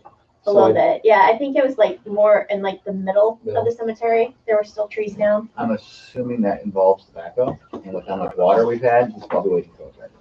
Correct. If I had to guess. Well, and we're also on a list for Top Notch to take some of those trees out Oh, and cut them out because they've got better equipment to get around some of those steep Sure. stones. Perfect. Anything else? Just thank you for all this hard work. Mm-hmm. For the long hours. We pumped, 1.9 million. We sold 1.5 million. So we pumped about 25% more than what we sold. Is that normal? Or you're feeding 2 houses at one time. That was the 25%. No, I wouldn't Does put that like. there's a leak. Rent, oh, that would be sewer, wouldn't it? Pumped. I was This is wondering pumped if I louder, find it, like, is And that so fine? the losses would be leaks or hydrants or city use. And this is during the period of, probably that ended September 15th. So it might be during Old Settlers. Yeah. And which may account for the high number. So this is probably from August 15th to September 15th. Which is tomorrow. So. maybe Actually, his goes by month. His goes by month, Yeah, So it'd be all because those August. are the so this would be all of August? probably. Okay, so that would be Old Settlers, which may account for the high number. And then we have the leak going on too. So What? that leak on Main, Leak Oh, on Main. where, the they two. replaced the, service line? Or what leak on me? Yeah, There was a that- leak before they replaced it, right? Is that how they found that's out? how they found out there's a leak Yeah. going on somewhere. And right now it's probably underneath the highway. Tell that to my 4 trees in back. So that's, scheduled to be taken care of? They're doing it Wednesday. Okay, okay. Anything else for Tony? Nope. All right, city clerk. We had a small windstorm. I like that. Yeah, small. Things went fairly smoothly. We are gathering everything needed for FEMA. I think everything went pretty smoothly. Like I said before, we have a great community where we live. The fact that we had the main roads cleared within 3 hours of the storm. Yeah. I think that says a lot. And kudos to our city guys, but also the community for coming out in droves and helping. Yes. you don't see that in Not just other community towns around people, us, so, Country people. yeah. Came in Mhm. with big equipment. And Uh, teachers that don't even live here. We had a teacher helping us all day at the bank the day after the storm. was it Becky Filer? Mhm. Yeah. She She's good. doesn't even live here. and Right. She came here Yep. to support the community. Yep. We've received a lot of compliments on how well the city got things cleaned up, which is good. Looks like we're working on state reports, so the car, the debt, road use, and urban renewal. The city has an emergency, disaster plan that specifies everybody's responsibility, from the mayor to the council to the fire chief, EMS chief. And I dug it out right when we had the windstorm, and realized that it has not been updated since you became mayor. And so there are council people listed that don't exist. And so we should probably take some time to go over that plan, update it, and be familiar with it. The windstorm might only be a once every 10-year type of thing, or 15-year. 20, yeah. I'm like, It's been about every 7 now. Yeah, but, and it could happen again. And maybe that's something we put on next month's agenda to get that updated. I don't know, as far as city emergencies go, I don't know, do you have more of that during like snowstorms or anything like that? I would assume, because you're getting power outages and lines going down and things like that. So that might be something that we need to update before we get too heavy into. I can send out a Word version to everybody and they can take a look at it and put their name in where they would like it. And then when we meet, hopefully get through the thing a little bit more efficiently. Perfect. It's focused on when emergency happens, where do we meet, and what are our responsibilities in gathering data and directing like you did, the recovery effort. And it tries to organize it so that everybody is doing a little bit and one person is not doing everything and burning out. I had talked to Tony too. I think Wes, is there a generator out at the wastewater treatment plant right now? Yes. Yeah. So I talked to Tony and we thought maybe it'd be a good idea to bring that generator down here instead of completely get rid of it and hook it up to power the fire department and the city building. Because especially if it's during the winter, you're going to want a place that people can warm up and get something to eat and things like that. I just think that would be a great idea because we didn't have power for 4 days, so it made it pretty difficult. So, And that was kind of the plan to fantastic. do that all Don't along. throw it away. Save it. No, it's a good condition. We knew that at the time, but it's not quite big enough to run the whole new plant. Right. So we thought, well, and we asked Tony at the time, hey, can you use this somewhere else? Wink, wink, hint, hint, nudge, nudge. And I said, yeah. So yeah, it's certainly usable. It has value. So it'll be good to use. If we had another summer windstorm, the power goes down for a few days. There are elderly, if it's really hot and muggy, that could come down and take advantage of the air conditioning. Or if it's in the winter time and the power goes off, keep it warm. Yes, it'd be a great idea. It may take a little bit of rewiring and it may take concrete, putting on a concrete pad out there, but, since we already have it, let's use it. Yeah, absolutely. Sure.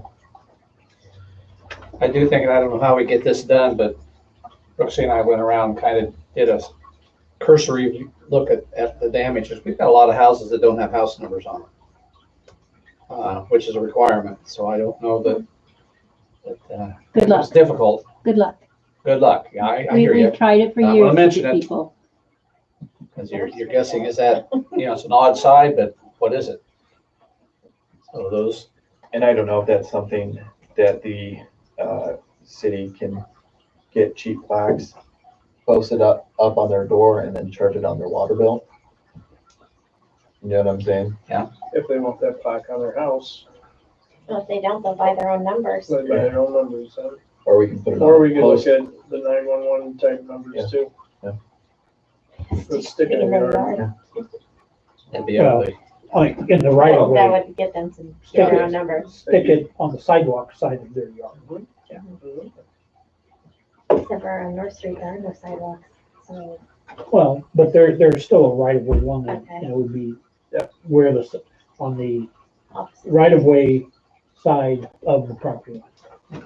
You're right, there is not always a sidewalk. I was just thinking if we made it mandatory, we bought the stuff, at least recoup the cost. In the end. So, also on here, you got the treasurer's report and budget report.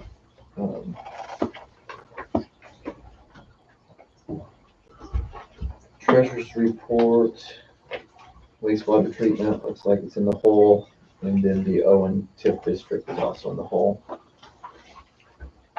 I do want to bring everyone's attention halfway down the page on the treasurer's report where we have the local option sales tax. Our balance is $358,000. And yes, we are going to have less revenue in that area for a few years because of the economic situation. But for the last few years, we've only budgeted about 60% of our local option sales tax, which is why we have such a high cash balance. And so I think we'll be okay, even though we won't be able to do a whole lot of new projects, but we should be able to continue what we've done in the past.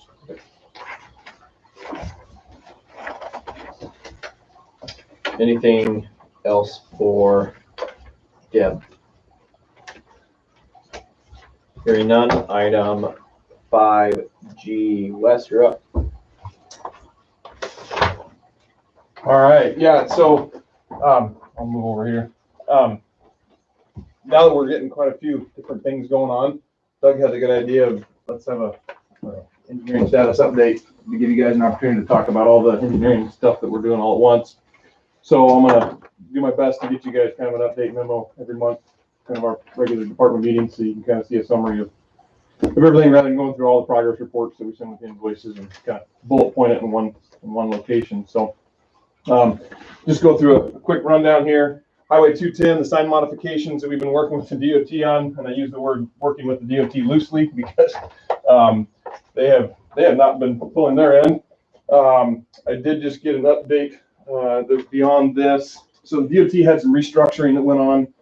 They changed from 6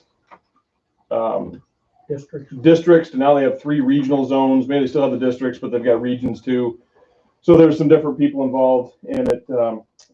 So I don't know. I'm not making excuses for them because I don't know if that's why it's taken so long. However, the good part of that is now the guy that's in charge of the central district field operations is a guy that we've worked with on other projects. So we have a name and a contact. So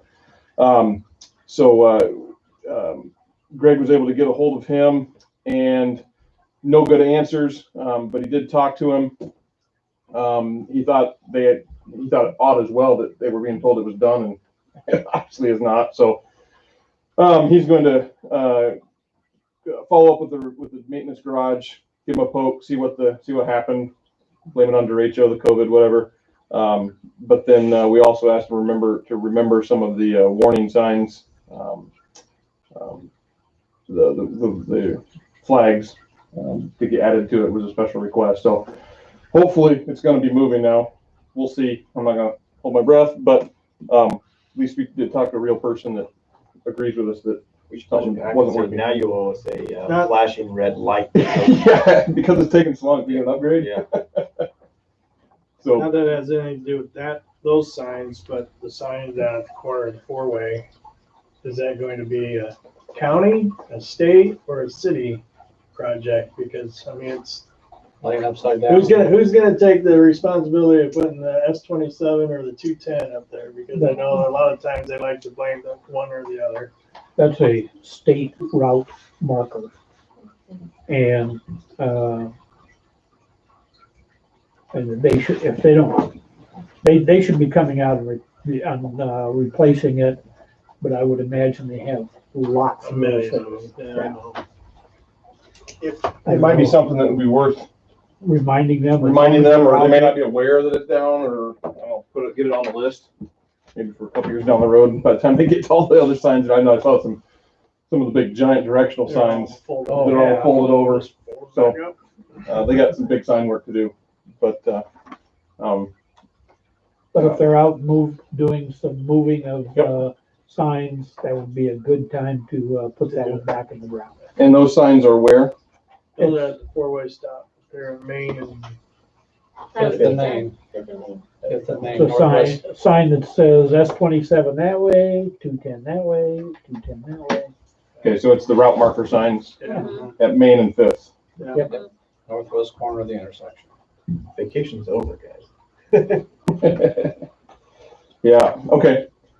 Very good. I will pass it on to Greg, and if he's talking to their operations manager, maybe he can drop a reminder. Oaks Development, Steve kind of alluded to it earlier that I talked with the developer's engineer, and because we had been working with them to work through the comments that we had for the revisions. And I thought they were going to be getting that submitted, hadn't seen it, so I followed up to say, are you guys going to do that? Well, we got it all done, but we've been told to wait. So Did they say why? by the developer, yeah. So he didn't say why. I know at one, Finances. yeah. That's my guess. That's usually why. I heard at one time that it was possible that he wanted to start building on both the north and south sides at the same time. So Okay. whether or not that is going to happen or true, I don't know. I do have another person that's came in and has been asking questions about developing that south end. Is that the 44? The closest to the water tower. one by the water tower there. One I thought maybe you should.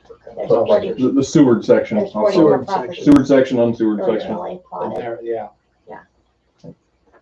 So no news on that, at least on my end. You guys know as much as I do. I had the real estate agent relay to him that it would be nice to get the final plat done and to have dirt work started, because a lot of people that come through this area don't realize that we're trying to work on a new development, and once they see that dirt work, maybe Generate some interest. Yeah. Yeah, even if the dirt work sits there for a while. Yeah. at least it shows progress. Get the base. Yeah. Graded and. That's what they do in AK. We're not in AK. Yeah. That's what they do. All I know is there were no jobs around it. So the Baldwin Street project, we had that concept completed, and I think we got all the council questions addressed on that one. So that one, just waiting for direction from you guys, unless you need more information from us on, I think it's probably maybe a funding avenue at this point on which direction you want to go for that reconstruction. Unless I'm mistaken and there is work you want us to do, just let us know. The outstanding question was whether we were going to run all the water down the gutter for that 3 blocks. it's currently how it's set up Okay. to do that, yes, yeah. Storm sewer could be added as an option, but that, Just it wasn't in our cost, it would just add cost to whatever that is, but you certainly could do it. And with the Fifth Street Storm Sewer Project, it would be best to do it with that Fifth Street Storm Sewer Project, because that would be a place to tie in, because it's gonna end right there. We did look at some other outlet points, but I think that's where it makes sense to tie it in. But then the project cost shoots up, so. It just increases the project cost because it's adding a component, yeah. Okay. The wastewater treatment plant improvements, there's the big elephant in the room. We did have the construction contract is signed, and we had our pre-construction meeting with the contractor last Thursday. So he has his notice to proceed, so he is looking to mobilize in very quickly. The issue at hand right now is just what kind of access he's going to start with, whether he's going to be able to bring stuff in over the bridge to get started. We don't have the easement purchased yet for the main access. He also was asking about, can I get across the creek with a temporary, just to get things in. He's very anxious to get moving, and so we're working with him to keep him moving on whatever we can do. The easement acquisition from Sidwell was mailed. 8/21 is when that went out. We have a 10-day hold. I don't know I can't think of the right word. No Yeah, contact. no contact for 10 days. It's a anti-harassment law. That's state code. So we are past that, and the real estate agent has been trying to contact him. He's a doctor. He's a busy man. So they haven't been able to connect. So she's hating me right now, but I'm pushing on her. Hey, where's that? So hopefully that's moving quickly. One thing to keep in mind as that comes up, with the revamp of the route and the reappraisal, the value of the land went down from what the 12,000, I think it's down to 7,000 now because it's a smaller area. He may, one thing that does not take into account too much in a lot of people's eyes is inconvenience. Now we're splitting his property. That's the initial offer. He will could come back with a counter offer. So that'll be something that the city will need to consider, whether that's reasonable for losses or, whatever it is. We'll see. Has he been approached about the whole parcel? Not by us, because we're just, the real estate is just doing just the easement. I think we mentioned it in our phone conversation with him Yeah. On the a phone. while back, but that's the most we've mentioned it. So we'll see the real estate agent, if there's more conversations come from that. We'll see. Might depend on what his counteroffer is. So keeping our fingers crossed that moves quickly, because the contractor's really, he's banking on that. He is going to push to do the lagoon dredging this fall, and some work there at the plant with the covers and the final work next spring in the summer. He's looking at having it complete by June, substantially. So that's a couple months ahead of our contract schedule, which is good. I like to see contractors that are ambitious and getting after it. So that's where we're at. We've also appreciated and had conversations with the contractor that, obviously we're budget conscious. So through those discussions, the contractor has identified an option to potentially save about $10,000 just by changing out door materials on the building. So he's going to give us a proposal of what that will actually be. But I just appreciate the fact that he identified it. Whether we want to take it or not, there's pros and cons to the different materials. But the other thing that Steve stopped by our pre-con the other day, the other thing is he mentioned our pre-con that there is some significant savings with the alternative A that we did not take for the pump station work. He said there is some savings there with us on site that could be realized, that if you had to come back in and do it later, you're going to pay quite a bit more. I said, well, it's all about budget. That's why we didn't take that. But I said, if you want to present something, cost savings, and maybe not the whole thing, but hey, if we can do this portion here, this is where your biggest savings is going to be. By doing it now, there's always a potential that we can present it to council, and if it makes sense to council, we could add it in as a change order. Again, it's all about budget. I don't know if we can save enough on door materials to offset any kind of that stuff, but we'll see. So it's going to be kind of a working back and forth with the contractor in any ways that we can maybe see some improvements value engineering wise. So just give you a heads up on that.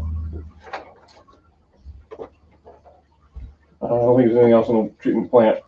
Other than that, we are putting together the loan package, and we talked with about that earlier. So that'll be going in here soon to close the loan. I'm sure there'll be more. I think Fiona mentioned that there's another motion resolution. That's the word. It's late. My brain's not working. So that'll be coming up. And the big thing on that is we want to get that moved through. That'll, if we can get it on the next month's meeting, that'll be good, because that'll be about the time that the contractor really gets moving early. He's going to have a pay application here in a month or two, and we need to have that loan closed so that we can start drawing on the SRF loan and get reimbursed for that. So If Sidwell signs the easement and we record it and have it, how long is it going to take to get some rock so that we have a drive that the contractor can use?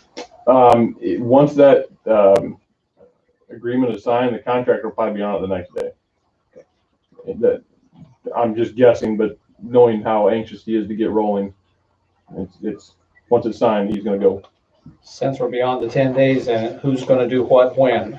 Well, so it's right now it's in our real estate gals follow up with the negotiation process for the property owner. So they just need to make contact, and she just needs to say, hey, you got the offer. What do you think of it? Can I come over? Can we get paperwork signed? You can say yes, or you can say, I think it's slow. It needs to be blah, blah, blah. I don't know. So there's other considerations that we'll most likely will have there. One of them being the crops aren't out yet. So I'm sure none of that corn fell down. So if we have to get in there before the corn's harvested, comparatively. Comparatively well, yeah, see. So there might be some crop loss to get added into that. They're combined. So yeah, a lot of it around me has gotten cut for silage, so it's already coming down. So anything else on the treatment plant?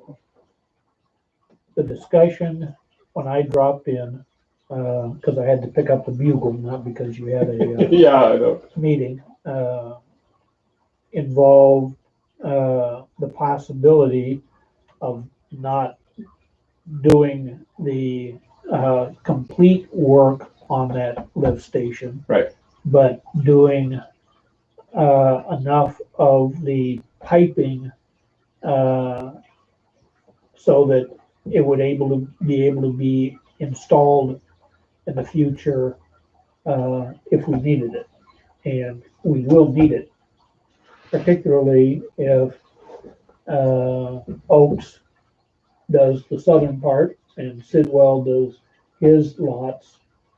You know, if all of that falls together at once, then we will need the thing a lot faster. If nothing happens, then we still have capacity for, I think, your plan said about 950 people, if I remember correctly, without upgrading. Yeah, I forget what it is exactly, but yeah, that's which, you know, 5 to 10 houses before it becomes an issue. And that's based on redundancy too. One of the things that sizing is you actually have more capacity than that, but it takes both. Right now we have 2 pumps. You have more capacity than that, but it takes both pumps running. If one pump goes down, it's called firm capacity. You don't have that capacity. You want to have, with an essential system like this, you want to have that redundancy built in. So that's where the addition of a third pump gives you the capacity of 2 pumps running at the same time, with the third as a reserve, a fail-safe. Yeah. So you can risk it, and you can still run the plant at a higher capacity than what the rating is. It's just you run the risk that if a pump goes down, you're Up you're, Schitt's Creek. yeah, I mean, literally. Yeah, so. Otherwise, known as Boo. Maxwell. Yeah. So yeah, so that was one of the things that we asked the contractor, can you identify maybe some bare bones stuff that are, So he may be Okay. coming in with a smaller change order A to be proposal, yeah. part of what the council said they were not interested in, Right. but it would be worth listening to the contractor. yeah, and worst you can say is no. So, we're not tied to it at any rate. So. Good. The Fifth Street storm sewer improvements, that project, we're 95% complete, but we're on hold kind of right now, depending on how we overlap with the Baldwin Street project, because the Baldwin Street project ends where the Fifth Street one starts. So we're kind of waiting to see how those shake out before we go too far on that one. And I have not heard if you guys have an anticipated date for bidding or letting on that one. The Fifth Street storm sewer funding tied issue. So Hopefully we'll get all that resolved before December, and then we'll know whether or not we'll be going out for bid this spring or this winter for spring work or not. right, yeah. So once we know that date, we're at a point now where we can push it out at any point to make a bid. So the high school improvements, I did speak with the engineer for the high school development the other day. He was asking about site plan submittal requirements. I don't know, Deb, I need to talk to you on this one, whether that's, if we have a formal site plan submittal process. I can't recall on seeing any requirements on like the Dollar General, which is the last site plan we did. Anything specifically laid out in the ordinance? Do you know if there is a list of site plan requirements? No. Okay. I don't believe they haven't submitted anything yet either. No. We're having approving I don't know if it's the final design or something on Wednesday. So we may start seeing a lot more movement then. I think they're planning on starting construction with the interior in January or February. Right. And then things will start ramping up this summer. That's where the majority of the stuff's going to be done is this summer. So And the big part, and this is what I share with them, the big components of that we're really interested in is how it impacts parking along the city street, city infrastructure, Storm sewer. Yeah, the infrastructure portions where it ties into the interior stuff. We'll look at it and we'll try to identify some issues. But I think really it's the perimeter stuff that ties into the city-owned properties that we're most interested in. Yeah, the building inspector will take care of a lot of the interior stuff. Well, and some cities have a real detailed, interior, so many island spaces and all that kind of stuff. We don't have a policy on those, so really it's mostly just the public improvements. the big issue we may run into is the addition of a parking lot close to the school and the water runoff where that's all going to go. I think that's going to be the biggest issue that we run into. Yeah. And that'll be that's one of the things I mentioned to him is just stormwater management, how we handle that. They are looking at kind of a swap on the impervious surface. Is what he told me, is that they're not looking to increase concrete or hard surface. So the runoff issue may be kind of a as it was kind of thing. So we'll have to see what they end up with on that. But. It may be the same amount of runoff, but it's not going to be in the same area. Well, and that'll be something we want to look at because that's to redirect stormwater runoff is a different issue. Yes. And just because it was like that before doesn't mean it was good either. Right. So if there's ways that we can improve it, Do we have storm drains down that? Where? Across from the new gym. What is that road, Maxwell? Yes. Yeah. There is a storm drain that takes the runoff from the gym roof underground, runs down Maxwell to an inlet at Maxwell and Third, and then outlets on the south side of Third, and is just open Surface water. Is that part of the stuff that Tony got televised last year, or is that further No. down? That's further down. It was on the other side of the school. North side of the football Okay. field. Yeah. The football All right, field there you there. go. And that stormwater is a direct impact for the Methodist Church, because when you get rain, they almost can't get to the church We because build a the ramp water going the across. water is running Yes, down. seriously. Maxwell turns the corner on Second, and so there's no way for anybody to get into the church. Whose idea was it to build this town in a hole? Either Maxwell or Baldwin. Baldwin, I was Yeah. just gonna say, yeah, Maxwell or Baldwin, which one you wanna hunt down the relatives to? So that's in the high school. The other one is the Main Street ADA ramp. I do have preliminary plans for anybody that wants some hard copy. I sent an email as well. That design is 98% complete. The only outstanding thing is what we want to do with the flagpole, whether we want to. Fixed it today. The flagpole? Mm-hmm. See, that's how it works. Well, Murphy's Law. all they did was Put a new flag up. put a new flag up and a Oh, okay. new Rope. rope and pulley. Yeah. That's the word. And I haven't looked at the base of it. I'm assuming it can be salvaged and reinstalled if that's what we want to do. Stick it on top of the post office. Yeah. How would they get the flag up and down? You just put a light on it. I suggested maybe Permanent. Or a would couple not of have staff? things that come off the wall with a pole, and they can just do that. Or I like what Tony said, put a flagpole over out there and put a stick in there. Get in the day, take it out at the end of the day. I don't think it meets federal government Regulation, standards. yeah, I don't think so either. But if they had some couple of standoffs off the wall or something, they could put a pole up against the side. Maybe. Yeah, we just need direction on what we want to do there and whether that's a conversation with, I don't know, is it the city owns the flagpole or is it post office regulation? Well, the post office School owns fixed the it. There's post the post office, official post office maintenance truck that came and fixed it today. Okay, that's good. Does that The, mean the school's gonna get charged? Probably. the flagpole is in the right of way by city grant. It is privately owned, but we may have some responsibility to replace it if we tear it out. Yeah. Which we can do easily on the plan set, or we can do it by others. I think what we need to do is just mark it as being removed and replaced outside of,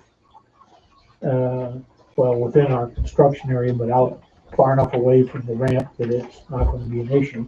Yeah, which we can do with this project, or we could just do it by others, that the contractor, when he takes it out, he just salvages it to the city, to Tony, and Tony takes it to the yard until at such time as someone comes in to reset it. Or we can set it with this project and the contractor will have to set the foundation and the base and reestablish it in a new location.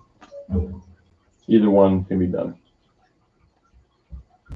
With the election 6-7 weeks away, optimistically, do you think we have a chance of getting it done before the voting happens down there? That would all depend on contractors. My guess is probably not.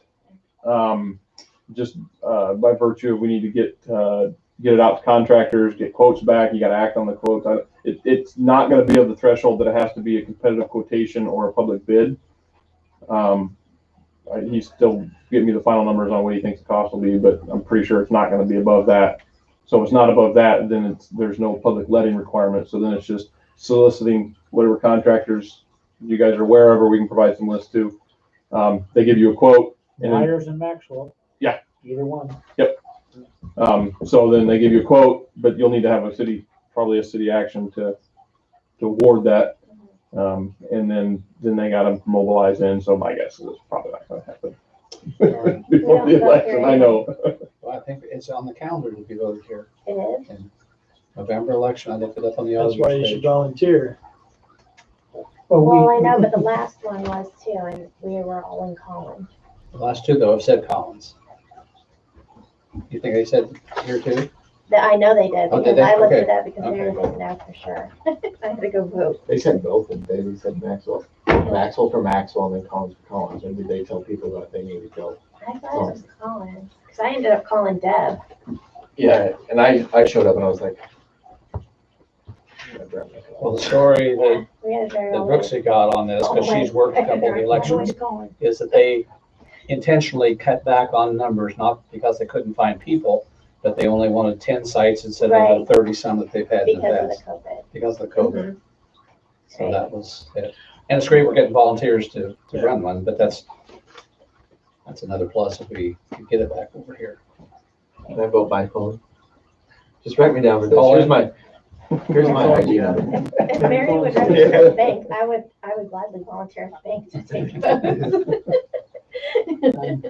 Take your deposit. How much you got? Conference see what we're room for voting. Yeah. Mary's on this Come through card. drive All through. right, that sounds good. Cool.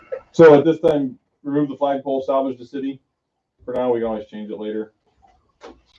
That's, I think if they take it out, I'd like to see them just put it back in. I Maybe. agree. Or we could do that too. it's not a terribly great flagpole. That's correct. It is not a very great flagpole. I think it's been hit maybe a couple of times. Or we just put like a big 8-inch round pole, like what Cummings got Yeah, right we there. could do that. We could put a 100-foot flagpole up if you want. Put a light on to keep the airplanes from hitting it. Yeah. We'll take it out of Steve's council salary. Okay, make, Does Covington have to have a light on there? The top No. of it, so a plane doesn't hit it? Okay, I can put that on. Probably about 2 feet under what it Yeah. requires. I think it would be appropriate to show that it would be removed. And then, the post office would have the option of, providing a new pole to be put in. Hmm. Or, that, we would put the old pole back in. So either way, we're installing, whether it's installing a salvaged pole or whether it's installing a new pole from the post office. I think that's better than to come back, break up the cement, Right. and, It'll be much easier to do now. You'll have the flat work guy there. He can take out an extra little panel to the south. Maybe not, maybe just use the panel that's there. And plop it in. the sidewalk that is in front of the south half of that building, is in really bad shape. Mhm.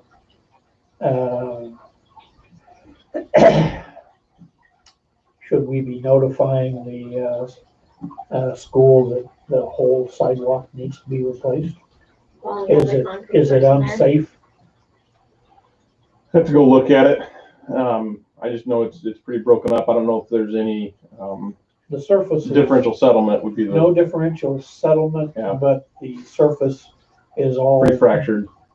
broken and, spalled. Do you want me to email myself? Could you? Put on your other hat. All right. If we're gonna have somebody out there doing the concrete, If you have somebody there doing the flat work, that's some cost savings for their mobilization that they would, especially when you're putting it back right where it is today. There's no design, there's no survey needed, there's no engineering. You can just say, hey, just take that out, put it back. You know, whether that's something you want to talk to them once they're here, or whether that's something we want to plan for up front with school participation. Is it the school that owns that? Yes. In a roundabout way. Okay, Mhm. because it's, is that the museum? No, that's Legion there. well, the very next. No, they're building, school offices, that's right. There's, you have the post office, and then you have, There's an apartment there right beside it. Okay. It's school owned. Okay, Tim Peters. I don't know who's there now. And the Legion starts with the overhang. Tim Peters owns the old Okay. parlor to the north. Yeah, To the north. to the north. The thing with the Spartan, Yeah. the Spartan sign at the top, that's still. That's to the school. south, that's school. In Oh, between the yeah, post office and the VFW Old Legion rehab is still clinic. school. Is the Yes, school, yeah. Yes. One next to Randy and Bob Two and. buildings Gloria's south. old Yeah, place to your is. south. Is Yeah. Tim's. Well, wear your other hat and take a look at the sidewalk. I think I also need to look at the brick that is crumbling on the front of that. Have you noticed that? Mhm. Tuck pointing. It's pretty, it's in pretty rough shape. Just remember that if we have a contractor out there doing, our part of, carrying out replacing the sidewalk, they would be there anyway and doing the other part and getting it Say both all of us. done at once is gonna save money. Megan, are you in the office tomorrow? All week. Will you bring that up to Mary as well, because she has to make. Mary is out all week, that's why Megan is in all week. You can shoot Mary an email. I'll make that decision then. What, before what Mary- is, what does Mary have to do with it? Because it is under the Robeson Trust. Robinson. Yeah, Robinson Trust. Robinson, Robin, there's no end. Robinson. Robinson. Robinson, There, Learned it at graduation. yeah. and so there's 3 people that technically run that trust. Presbyterian pastor, Yep. school superintendent, and Yeah. Mary. Yep. Well, if we look at the sidewalk and determine that it needs, and the city determines it needs to be replaced, then we can notify the property owner. And then they make the decision whether they want to do it as part of this project or if they want to do it on their own. Okay. What we, as a city, have to decide is whether or not the sidewalk is unsafe enough that, something needs to be done. How much do you think that square area would cost? I don't know, I'd have to take a quick measurement on how much it is. It's probably about the same size as what we have going replaced now, which, Pretty much, which is about 14 square yards. So maybe it's 20 square yards. I don't think we're talking we're not talking $10,000. $60 a square yard, so it's 20 times 60, 1,200, 1,500. about 1,500. There'll be a little bit of prep because you have to do your subgrade prep, so We'll say 2,500. 25 to 3,000. Rough ball, back of the envelope.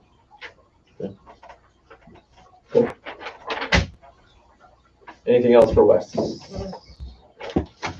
Thank you, Wes. Yep. It's helpful. Good. Thanks. All right, moving on to item 6C, discussion and action on trick or treat. Smell my goodness. Give me something to do That's with it.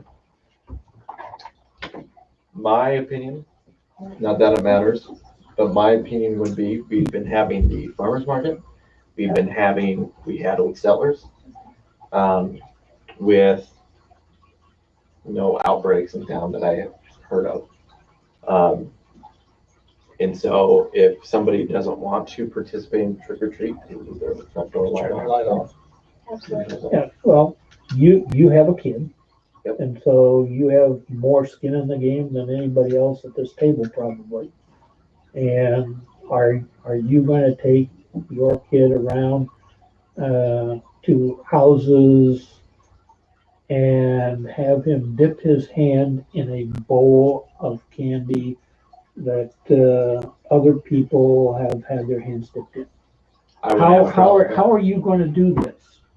But isn't it his decision? Yeah, Not the city's absolutely. decision? I'm not saying one way or the other. I'm just trying to figure out how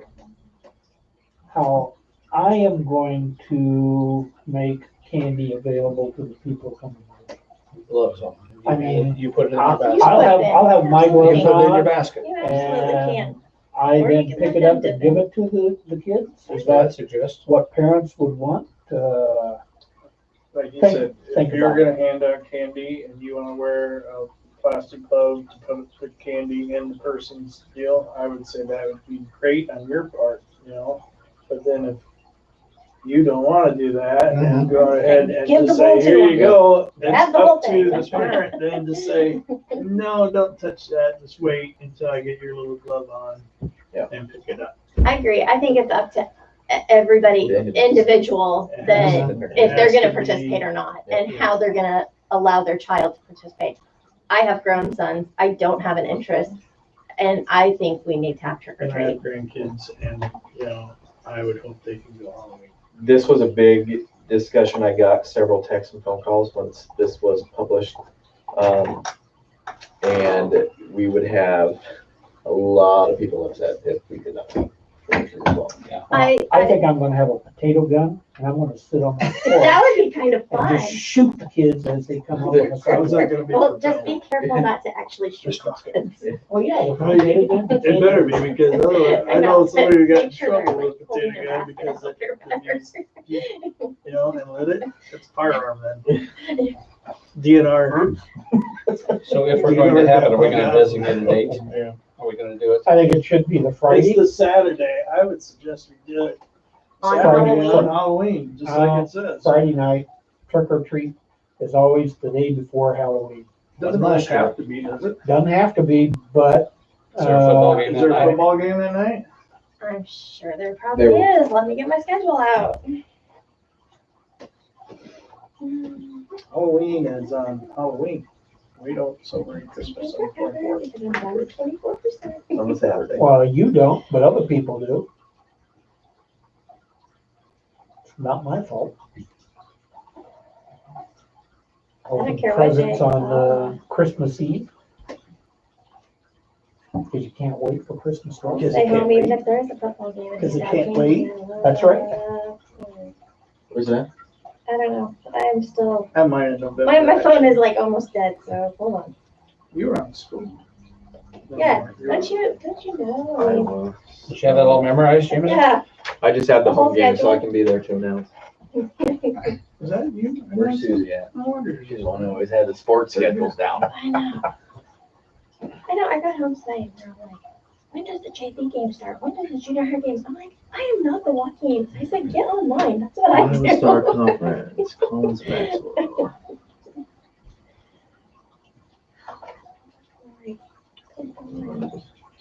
The race is on. Jameson's gonna beat. Probably. I don't think so, the way his computer's working. See, it's not just mine. No games. Why is that not updating? Let me go to the 30th. October 31st. Or October 30th. Everybody makes the playoffs this year, right? Well, actually, you know I what? think so. I don't think we do because I think it'll be over before then. When's the last game that you can show? Junior high football game is Monday, October 19th. I don't think this is updated.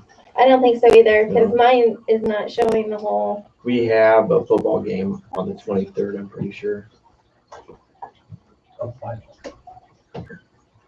I just looked at this last 2 nights ago and it had something there on the 23rd, so I think that's our last home game. Yeah, and I show the last thing as the 19th. So. Game or no game, we just have to decide the 30th or 31st. True.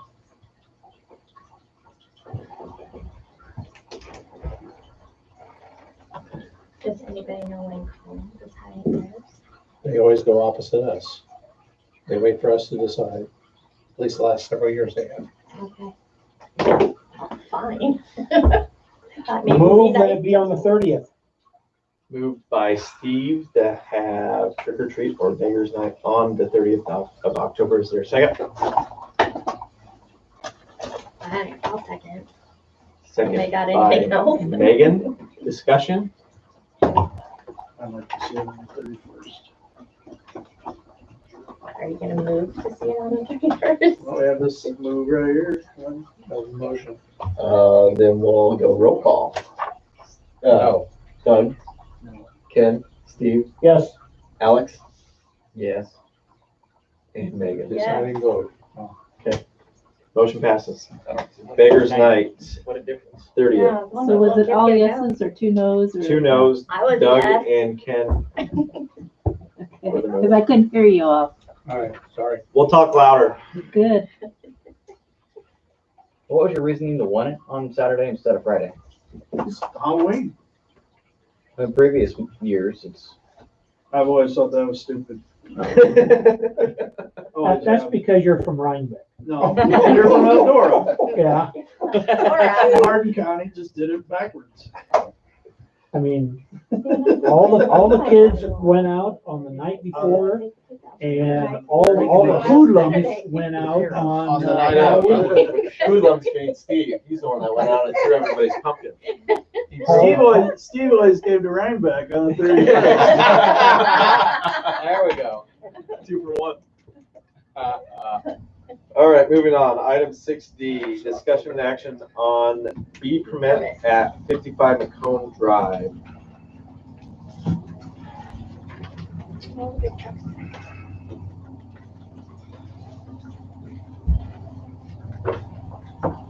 So they will be having There are two Two there's like hives. 2 hives behind their shed, or between their shed and their garage in the back there by what used to be Dave's garden area. what are your thoughts, Ken?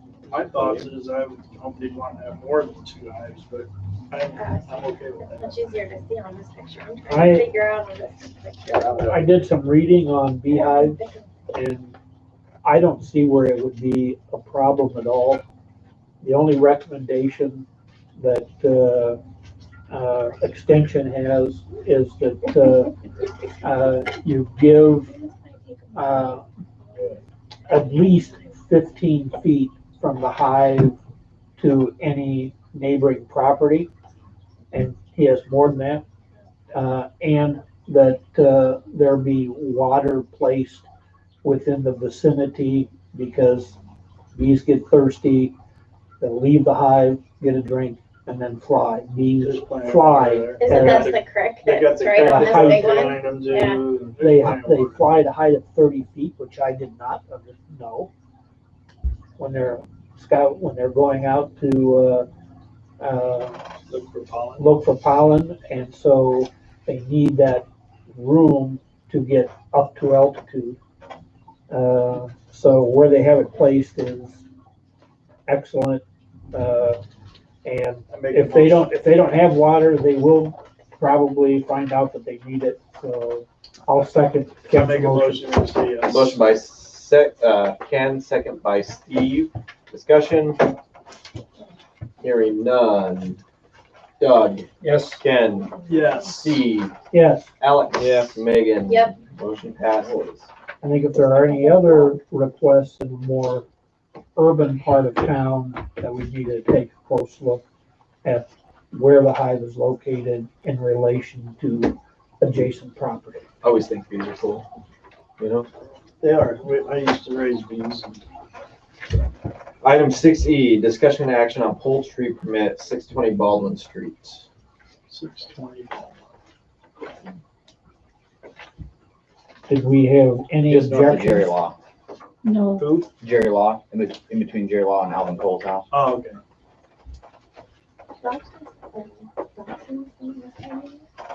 Apparently it's Joshua Herbert. Hmm. I know the lady who lives there. Is used this to the live in this one. is this the new? No. So they're planning on having 6 hens, a fenced pen with a tin roof,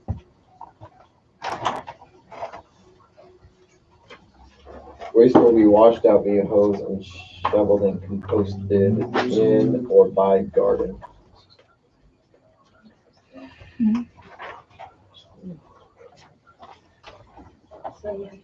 I'm guessing these dimensions are in inches. What? So this would be Josh. It'd be pretty good. So everyone would be out of here. Jerry Law. 120 feet. Do we send out something? Move approval subject to the conditions listed in the letter of August 26th. Motion by Steve, Second. second by Megan. Discussion. Hearing none. Ken, Yeah. Steve, Yes. Alex. Yes. Megan, Yes, Doug. Yes. Motion passes. and they can say, They can come in. Item 6F, action and approval of alcohol license for KT's Bar and Grill and Dollar General. Move approval. Second. Moved by Steve, second by Doug. Discussion. Yeah. Hearing none. Steve, Yes. Alex. Yes. Megan, yes, Doug. Yes. Ken. Yes. Motion passes. Motion to approve new members to the Board of Adjustments in Planning and Zoning. We have 2 vacancies and we have 2 people requesting. And they're both breathing. Well, I've known Shelley for as long as I've lived here.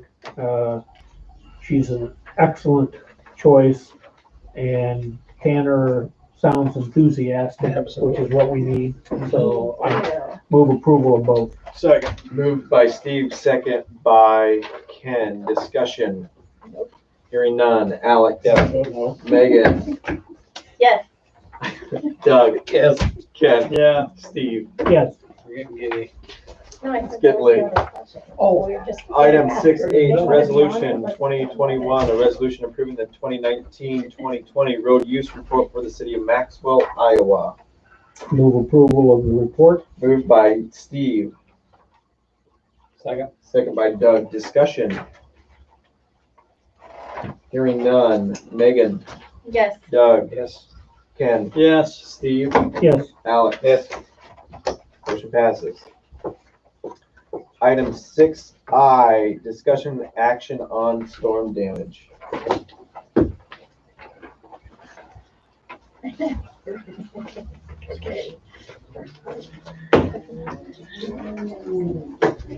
So, Are we just approving the, Well, I just don't have the there's design. some, up at the cemetery, there are some stones that have been storm damaged. Yep. Some of them, there's no family around anymore. Oh, Are we going to want to take on that responsibility of repairing them? so my grandma's and grandpa's headstone got toppled over. Luckily, there was no damage to it, but there was a guy that came around the last time that we had a big storm, and he just came in and started putting stuff back up, headstones back up.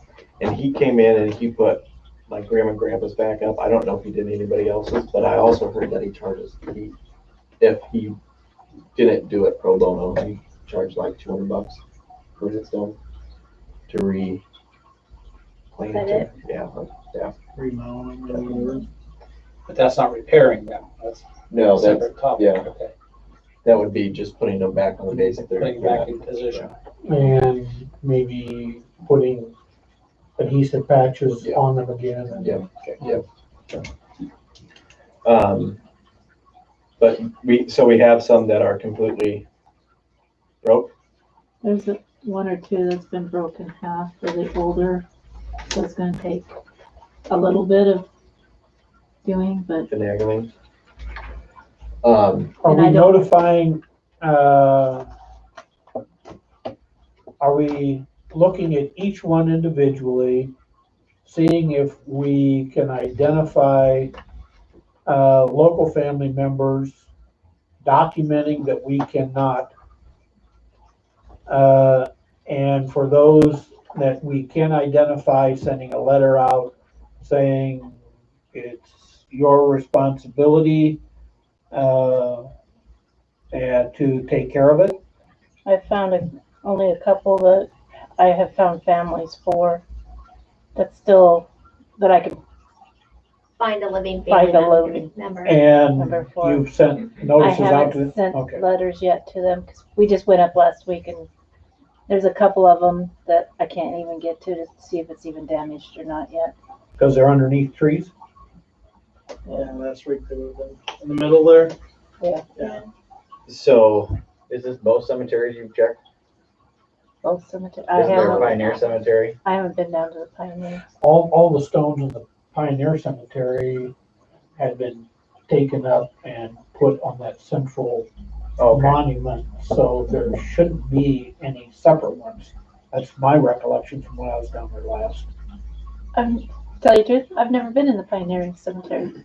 Okay. I can ask Kimberly tomorrow where, because I know they were back there doing cleanup. It's her mom's house, so I can ask if there was damage. Okay. In the cemetery. For those that aren't, that you can't contact, I think it'd be a nice gesture. I mean, if it's not gonna cost. We know we're gonna have to pay for some of it. Right. Mhm. So let's contact somebody, get a bid or a proposal that they would charge X number of dollars in order to do it. And then when we, by ordinance, we are required to let the family take care of it. And so we send out a letter to them saying that we have somebody who will do it for X number of dollars. And by ordinance, it is the responsibility of the family to take care of it. Please let us know if you're gonna take responsibility, if you would like to have our contractor take care of it, and we will bill you. I know if it was, my great aunt, I may have less interest in taking care of it than if it was my dad.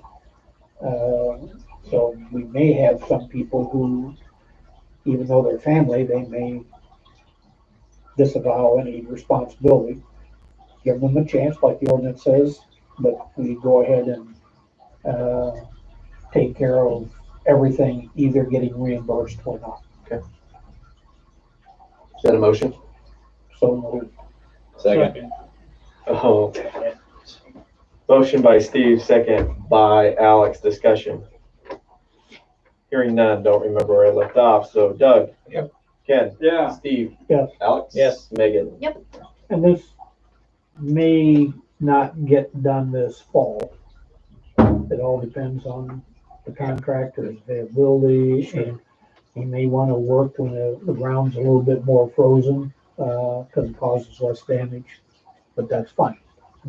All right, item 6J, discussion and action on repair of dump truck. What happened to the dump truck? Tree fell on it. Looks like And insurance. we don't have a shade tree mechanic? Well, there's no shade in there. Insurance will give us $3,500. It's an older dump truck. It's our older dump truck. It's just the truck we're replacing. No. No. They get a lot of good use out of the truck, and I guess the question is, do we fix it or do we replace it? Is it still workable? I mean, Yes. or is it like smashed? It's still usable. We would have to fix the door and stuff. Otherwise, they're not gonna be very happy this winter because there's gonna be a nice breeze.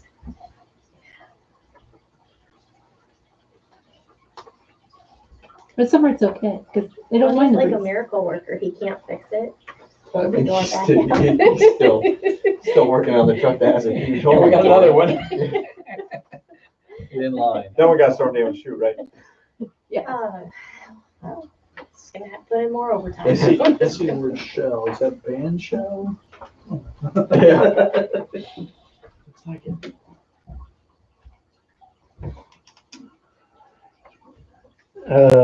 I move the truck be repaired. A move by Steve to repair the dump truck. Second. Ooh, second by Megan. Ken, or Yeah. discussion. Here none. Ken, Yeah. Steve, Yes. Alex? Yes. Megan? Yep. Doug? Yes. As quickly as possible. 7A, complaints. We have one complaint. I think we have several. I think it's Several. Oh, it is the Picture. same one? Oh, okay. No. No? No, there's several. No, that says complaints. Metcalf. Okay. Yeah, this is Travis. First one, the house at Yeah. 413. Okay, so. Baldwin needs paint, back porch falling off, house in bad repair, makes her house look bad. Is this the one that has the car on the block set in the yard? Nope. This is No. Mathis. Yeah. South Side. That'd be- Across the street from where Golly, or, 413. That'd be Lori Bum Trishelle, across Bum from Shelley Lori. used to. Okay, yes, yeah. It's across the street in House South. It's the rental. It is a rental. Mhm. Mathis, I think it's Mathis. Yeah. It's Jim and Jesse been on it. Are there any broken windows or missing siding? I think there might be some There used to siding be missing. some broken windows. I don't know I if they think there's some replaced them or siding not. I think on the Yes. siding on the backside maybe or something. If there's broken windows, missing siding, missing roofing, then I am much more in favor of sending out a repair notice than I am for just bad paint. Right. And Mhm. this time of year, it's getting kind of iffy whether you're gonna paint a house anyway. Mhm. We've had a number of complaints in the past on this house. Well, I'm waiting for somebody to complain about the south side of my house, because now that my maple tree has been blown away, people can see that, I need to paint the south side of my house. But even then, Complaint from the school. Yeah. I have a complaint. even then, it's,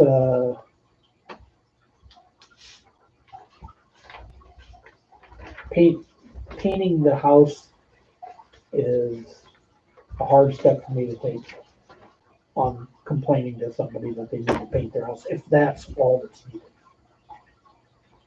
What are, in your professional opinion, Deb, do you believe that a letter should be sent out? Is this a valid complaint? Is the porch falling off the back of the house? Do you know? I haven't seen the back, but I know when the guys went out to do the water meter a year or so ago, the stairs fell in and they fell down with it. And then I know the foundation's kind of shaky. Is there a, I'm assuming there's somebody that's living in there now? Unfortunately. So Are you talking about the front it's not stairs tenants, to the house? No, the ones that go into the The owner's basement. problem. Okay. the owners. I say let's send a letter, comprehensive letter for repair out. And the ordinance talks about missing siding, broken windows, if there's foundation problems, if the back stairs don't exist anymore, they've fallen in. All those things, we can certainly send out a demand to repair and include the painting on the house. And what we may find out is it becomes an abandoned property and we end up with it. Is everybody in agreement with that?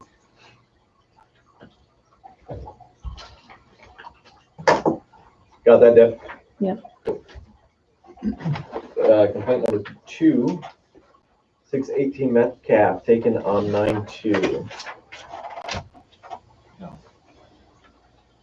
These are the pictures that you had Tony go up and take. And actually, looking at the pictures, this is the best I've ever seen this backyard.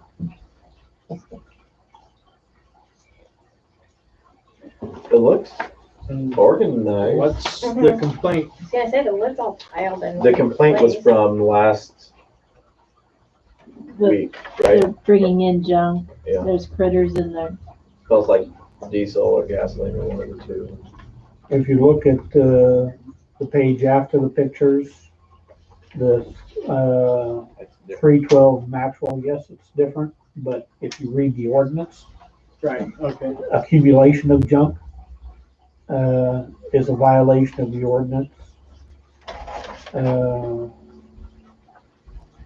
And that's pretty much what they have, piles of junk in their yard. Yes, he has it organized, but Still drunk.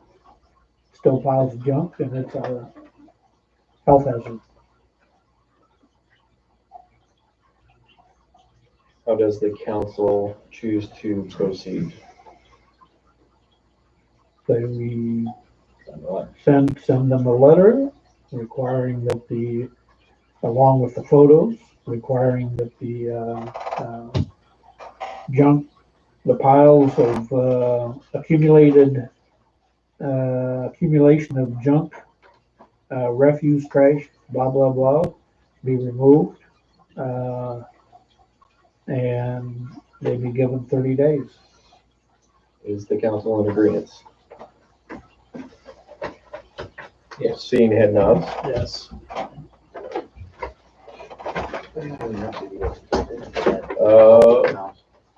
Number 3, complaint, no improvements underlined. This is for 312 Maxwell Street. And what number of letters is this the second one? Or is this still the first letter? This is the second one. I think. Second letter?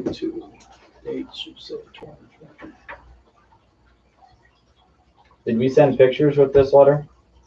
No, I didn't. We have pictures, right? I think so.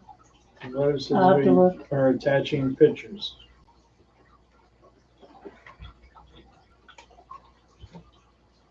That's why I thought this one was going with that other one. Did I not attach? I'll have to find the pictures. Evidently, I didn't print them out with this. So we've sent out 2 letters, and the question to the council is whether or not it's time to turn it over to the attorney. Yes. Will it be turned over to the attorney for legal action? Do we get to move that even though we're on to council mayor reports? Or does that have to be a business item This is still part of complaints. under Is 7, under council and mayor reports, right? It's under- 7A. Yeah, 7A. Okay, it's not a motion. It's a suggestion. It's a consensus of the council, whether it's turned over to the attorney. Perfect. Is there any objection to Yeah. turning it over to the attorney? That'd be the next step. Hearing none. Okay, Thank you. that was our final complaint. Moving on to council reports. Steve, we'll start with you. We talked about at the last meeting, finding out from the school what their plan is for an entrance and whether that's going to affect the city's safe routes to school, or if the school has a plan for how kids should walk to school, because we need to decide where we're going to paint our crosswalks and where we're going to have our crossing signs. For sure. So the main entrance will be on, what is that, Maxwell Street. They kind of switched that to Maxwell Street probably 2 years ago. Because now the bus barn, the parking by the bus barn is staff only, so students don't even park over there now. So the Circle Drive with the flag will be the main entrance. Yep.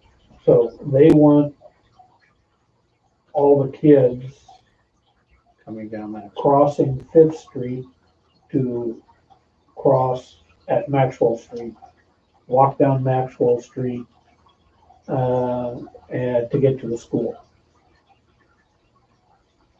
Yes. From the north, yes. Yes. So that's where we will paint the crosswalk, and where we will maintain the sign, because all this question came up about having another flashing sign. Yep. And should we, notify the property owner on the corner of Maxwell and Fifth that they need to put in a sidewalk? Because that 50 foot is the only place that doesn't have a sidewalk. So the kids crossing the crosswalk, they walk into the street for 50 feet, walk back onto the sidewalk, or continue walking on the street. And that certainly creates problems for the bus drivers. Amen. Well, and I thought this year, at the beginning of the school year, I got an email from the school saying they wanted to use the back side of the school entrance for drop-offs and the kids coming in that way so that they weren't in the way of the buses leaving the Circle Drive. I'm pretty positive I remember getting Is that that what they email. said? I'm pretty sure. That's interesting to me. I mean, I can- relate that to me, I can It's always look been- and unless they're wanting, Well, that's the only good place to, when you're wearing your other hat tomorrow, would you Check with Lori. yeah, I'll get, check my get emails some and sort of send it to an you. official declaration? Because, yeah, we can move the crosswalk over to Metcalf and paint that and improve, that, crossing. And the west side does have sidewalk all the way, doesn't it, on Metcalf?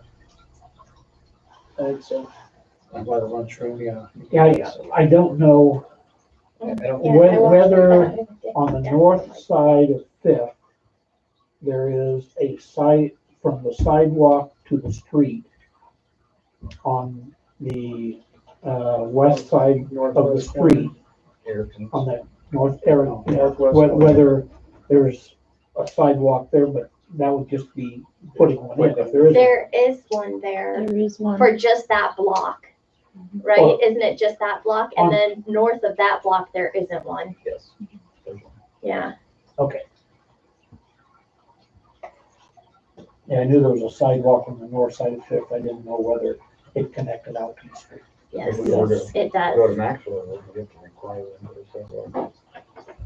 Has for years. Going to 210?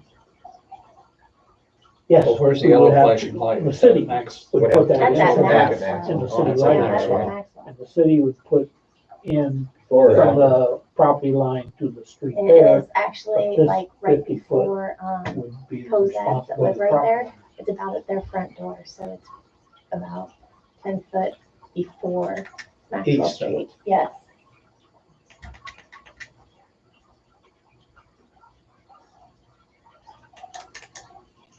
So we need to find out what school wants. And it may be different got from, payroll that I gotta do tomorrow too. and it may be different from what they told everybody this year and what it's going to be after the construction. True. So, But the main entrance is gonna be on the southeast west Yeah. side. Yeah, they're going to revamp that back entrance, but Yeah, they're and not gonna being- use that for anything except for. They're gonna take out the tennis court or We're basketball gonna courts force- now and If we do, of course. path through there. Put in the sidewalk, but we're gonna have to go through every route to school, make sure there's a sidewalk there for them. And if not, required. We can't make one person required. well, we can in this case simply because that's where the crosswalk is. Understandable, but there's sidewalks on Baldwin that are bad, there's sidewalks on Main Street that are bad. yeah. So, And this stretch, because it's the crosswalk leading the kids to school, we can require, I feel that we can require that property owner to put in a sidewalk. And I'm sure that he's gonna egg my house as a result of this, but Only because it's the 30th instead of the 31st. Exactly. Yeah, that's right. It'll be Ken. who did that. I'm coming in on the 30th. Steve, you got just it? remember, I've got a potato gun. Okay, remember, I got a real one.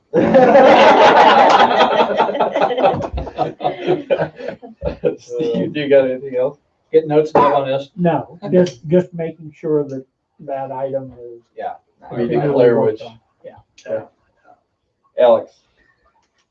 I got a hold of you the other day about the T sign at Macomb Drive Yes. and Craig Hands Road. Was that related to Tony? Is that being taken care of? I don't remember. That was What's such a long wrong time with ago. It's gone. It's gone. Done. Wayne took it down. The county sign guy knew I was on council, so he called me to make sure that that city official knew it needed fixed.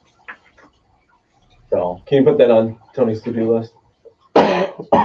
Fix the T intersection sign on Macomb Drive and what is that? 325th. 325th South Street. South Street. Yeah. we were talking about sidewalks down by the post office. I've noticed now, it seems like for a year, there's been a chunk of sidewalk missing. What's his name? He used to live there, right here. Dale? Dale, just Oh. north of Dale's, there's a big chunk and they've had cones on and off there for, it seems like a year. I don't know what's going on with that, why it hasn't been. Windscreen. Is that not getting, are they not gonna concrete that back or? They're supposed to. We should send them a demand letter. And then my next question is, since Dollar General is on the south side of town, I'm seeing a lot of people walking down 210, walking across 210. Obviously, probably not until we hear back from Tiana about our current project, but that might be something the city look at is a sidewalk on one of the sides to create a safer environment for the younger generation walking up there. Definitely would not be on the west side. No, it'd be too low. It'd have to be on the side. Well, and also then they would have to cross You the have to cross on the curve. Yeah. You're gonna have to On the cross curve 210 and that- anyway. Well, Not really, not if you were on They do it the in town. They east cross on side, the east. right? Yeah, but if you live on the west side, you have to cross 210 in order to get down there anyway. But I get what you mean with the curve Yeah. and sight distance and all that. So, There was a guy crossing that yesterday, and I was wanting to turn left.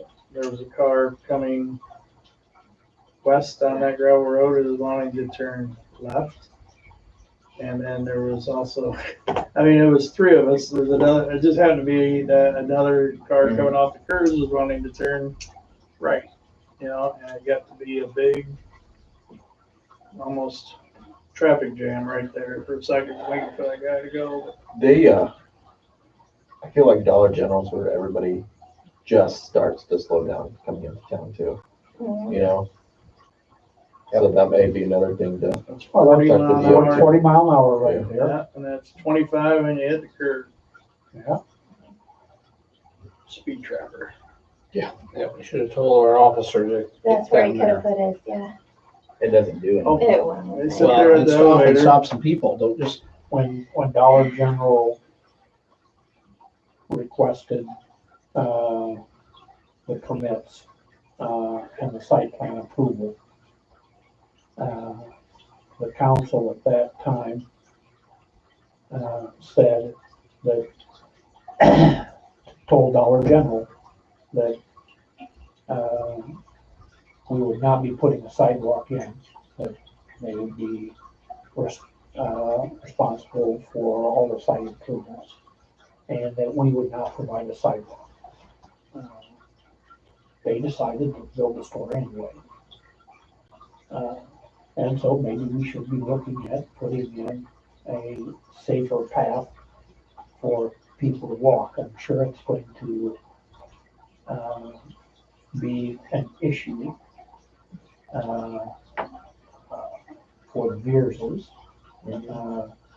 because putting in a site, would we be charging adjacent property owners like the ordinance says we would, or would we be doing this as part of just a city trail. Would the DOT ever put a bike lane on that? No. Plus, do you still want them on 210? I mean, I wouldn't want. They would them have even to if there was add a- another 3 foot. But by the same reasoning, then we shouldn't be asking this guy up north, we need a sidewalk coming to the school if we're using different logic down here. Well, that's just part of the issue of living in an urban area as Agreed. opposed to living in at the edge of town. It's not just the trail that goes from South Street to the entrance of Dollar General. It's making sure that then we have an identifiable crosswalk on South Street, which is pretty wide right there, but, we'd have to mark it up somehow. And then we have And it's the trail I was just gonna say, and that it's gravel. goes past South Street to the north, past our flag poles, and I walk that ditch when I put the flags down, and it's, you wouldn't want to put it at the bottom of the ditch, it'd have to be back a little bit, and then you have the grain bins, and there is a sidewalk there from Railroad down almost all the way south across Landis's frontage, but it's buried under rock. And so we'd have that we'd have to do. And then when you get a little bit further north, the sidewalk in front of what Ness's lumberyard used to be is it's like a 45-degree angle out of that building down to the street. The ramp into the building. Yeah. And so would that have to be taken care of? All of this would have to be looked at as part of this sidewalk to Dollar General. Should it be looked at? Yeah, I think we should put a definition of a project together, put the cost together, and then see if it gets funded in some future capital improvements program.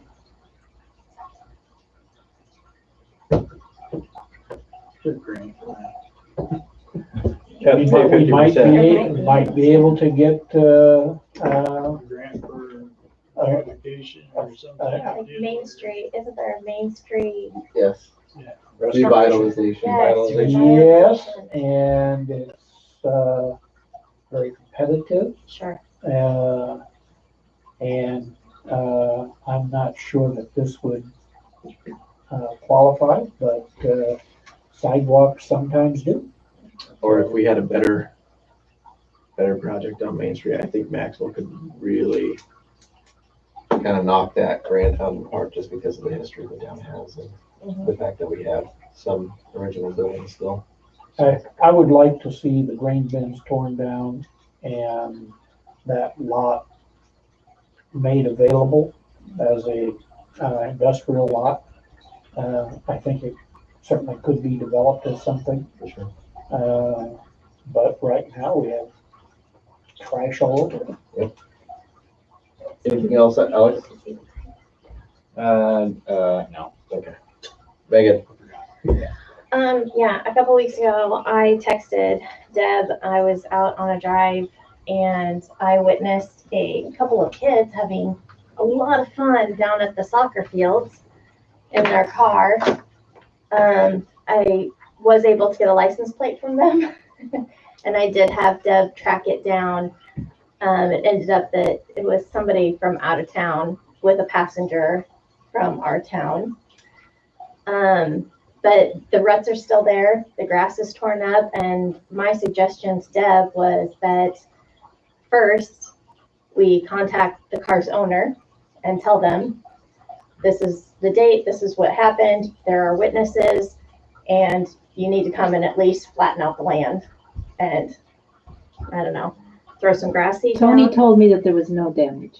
There, it's still there. I saw it when I walked 3 days Because ago. when the officer went over, he talked to him.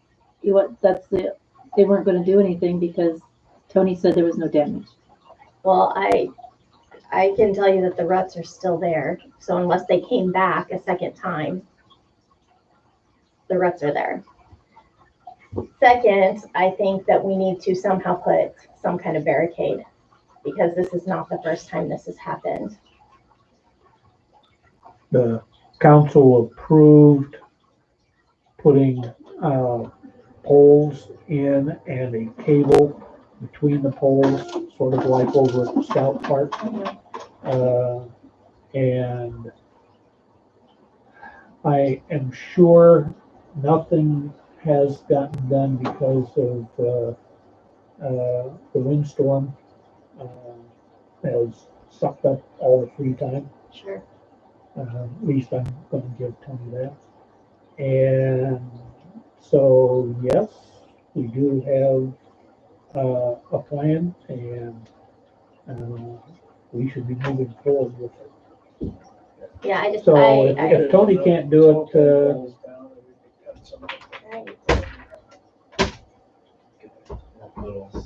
Megan, are they coming in off the drive though, off the street on Broad? So when I saw them, they were coming from like Minert's house, between Minert's and Webb's, and into the park. They did their little donuts and then they took off up the trail. Yeah, but Only- you're not going to be able to stop them coming in from Miner's house. And that's fine. My concern is them doing the donuts in the actual grassy area at the end where the soccer fields are. That shouldn't be up to the soccer committee or whatever to have to go and try and. Well, I'm just saying, you're going to have to decide where to put poles then if you're going. Well, If I they're think coming in off the drive that so why way. can't we put poles all the way around? that's what I'm thinking, is that at least in that curve where it starts to go up the trail, I think there needs to be poles with the cables running right Post up there. Road you're talking about? No, The trail? this is the Legion field. Down the Oh, Legion Down field, Not the that Legion. field. the Right. little S curve that goes up to the railroad. Right. Is that what you're saying? Yes, So if you put you're saying put poles on the east side of that curve going Correct. up the hill a little bit. right. I wonder if Tony was looking at the wrong fields. No, because I told him it was the Legion. Yeah, because I was gonna say, if he went to those soccer fields down there, I'm sure there's not, but this soccer field, there are big, huge marks in the grass. And they're It's playing- like the Big rut. U8 fields, not the big one that's behind. Sure, I don't know. It's where there's the little league. Yeah. And then there's the little soccer field. This whole time I envisioned the field across the First street. baseline. Yeah, that's what I was. It's not up the hill then where the kids sled. Nope, Okay, you're on east of there. no, but they did go back up back down the hill in their That way? car. Mhm. So I hate to put cables and posts if it hits that sledding area. We want to be careful. not- Right, But if it's east of there, sure. right. And it'd be on the opposite side. Isn't there like a ditch? There's a big ditch There's, there. that's where the creek comes in. Yeah. Yeah. So I mean- it'd be the north side of that. If they get too out of control, they're gonna lose their car in the big gully there. Then they So won't no be- charges were pressed then because Tony didn't think there was any damage. Is that, Right, they went over and talked to the kid. The mother wanted to press charges, but they didn't do it. we didn't do a town favor. It's a common occurrence with Yeah. our Yeah, because police that- force. Well, and The Well, officer in this and case, the it's not Huxley police officer force. both went. right. Police So my force is taking suggestion is advantage next time or you see taking something like advice that, from the, You have it numbered? from Tony. Call Yeah. 911 right They've then. been called before. Right there. When I we would- had an option, but Worry about sending that information. Bring them down right now, instead of waiting a couple weeks. Then it's just gonna be whatever. No, I called her agree. right I think away. something I should be texted her done, right too. away I with know their how it is license to have plate. Property damage by people who wanna do that stuff. Well, and it just infuriates me because it's It like does. the third or fourth time, and Because the you know, kids there's are trying little to play kids. soccer now. Exactly, Yes, there's little yes. kids trying to play soccer. So, You want to be destructive? Get out of Maxwell. Well, That's where we send them once we can actually Right. press That's right. charges. Anything else, Megan? No, that's Okay. it. Doug? I think we covered most of mine through other things. Perfect. Ken? no, mine was gonna be what we talked about when Nancy was here, so, that was it. The only thing I have, I forgot to have Deb add this to the agenda, so we'll do it next month's meeting. We need to appoint the head of parks. I talked to Jody, and she's willing to head it again. Because her term's up, right? It's only a 2-year term. Yeah, we'd have to reappoint all three. So, So We is need there to anybody else? advertise for that position. yeah, let's go. Yeah, let's do that. And their job description is, laid out pretty well in the ordinance, as I remember.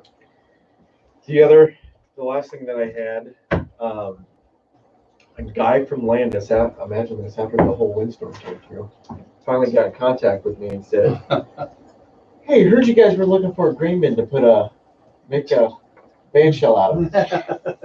I said, yes. And he caught me at a horrible time because I had just got back to the school. And he wanted to know dimensions and stuff. So I said, go look what we have down there now. We don't want something that's as big as the grain bin that the park benches are under. We want to keep it kind of the same size as the band shell is already. And so he was going to take that back to his grants department or whatever that Landis has. I told him, I said, hey, we wouldn't even be afraid of putting a big old sponsored by Landis on the back. I don't care what it says down there. Yeah. We just need something new. Landis Field. Yeah. Yeah. And so he was going to take it back. I haven't heard anything back lately, but I will get in contact with Cammie again and see if she's heard any more updates on that. So that is all I got. Anything else for the betterment of the cause? All the money has been raised, for the shelter. So the Legion and the VFW are kicking in $7,000. City is $7,000. We have, 10,000, sitting in Mark account. So we have $24,000. It will, which should get the basic thing built, and next year, with the basic shelter built, we should be able to apply for $5,000 worth of grant funds to do cement.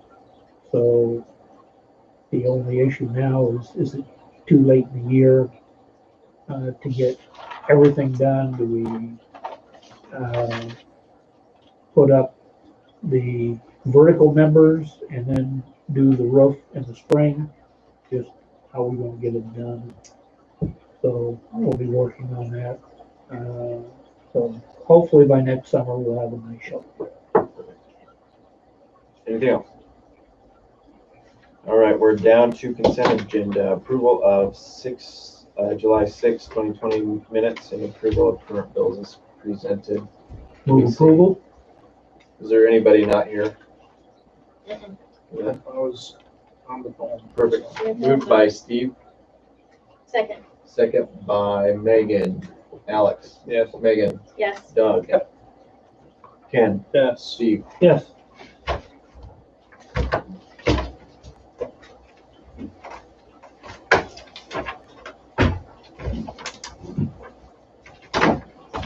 Make a motion to adjourn. Motion by I got Ken, cookies at home. Second. second by Megan. Discussion, hearing none. Second. Megan? Yes. Doug? Yes. Ken? Yes. Steve? Yes. Alex? Yes. Damn Next it. meeting, Here's Oh, another handout for everybody. You want to press N? You better record that on. I was gonna say, I hope that. we won't- I attended a teleconference today.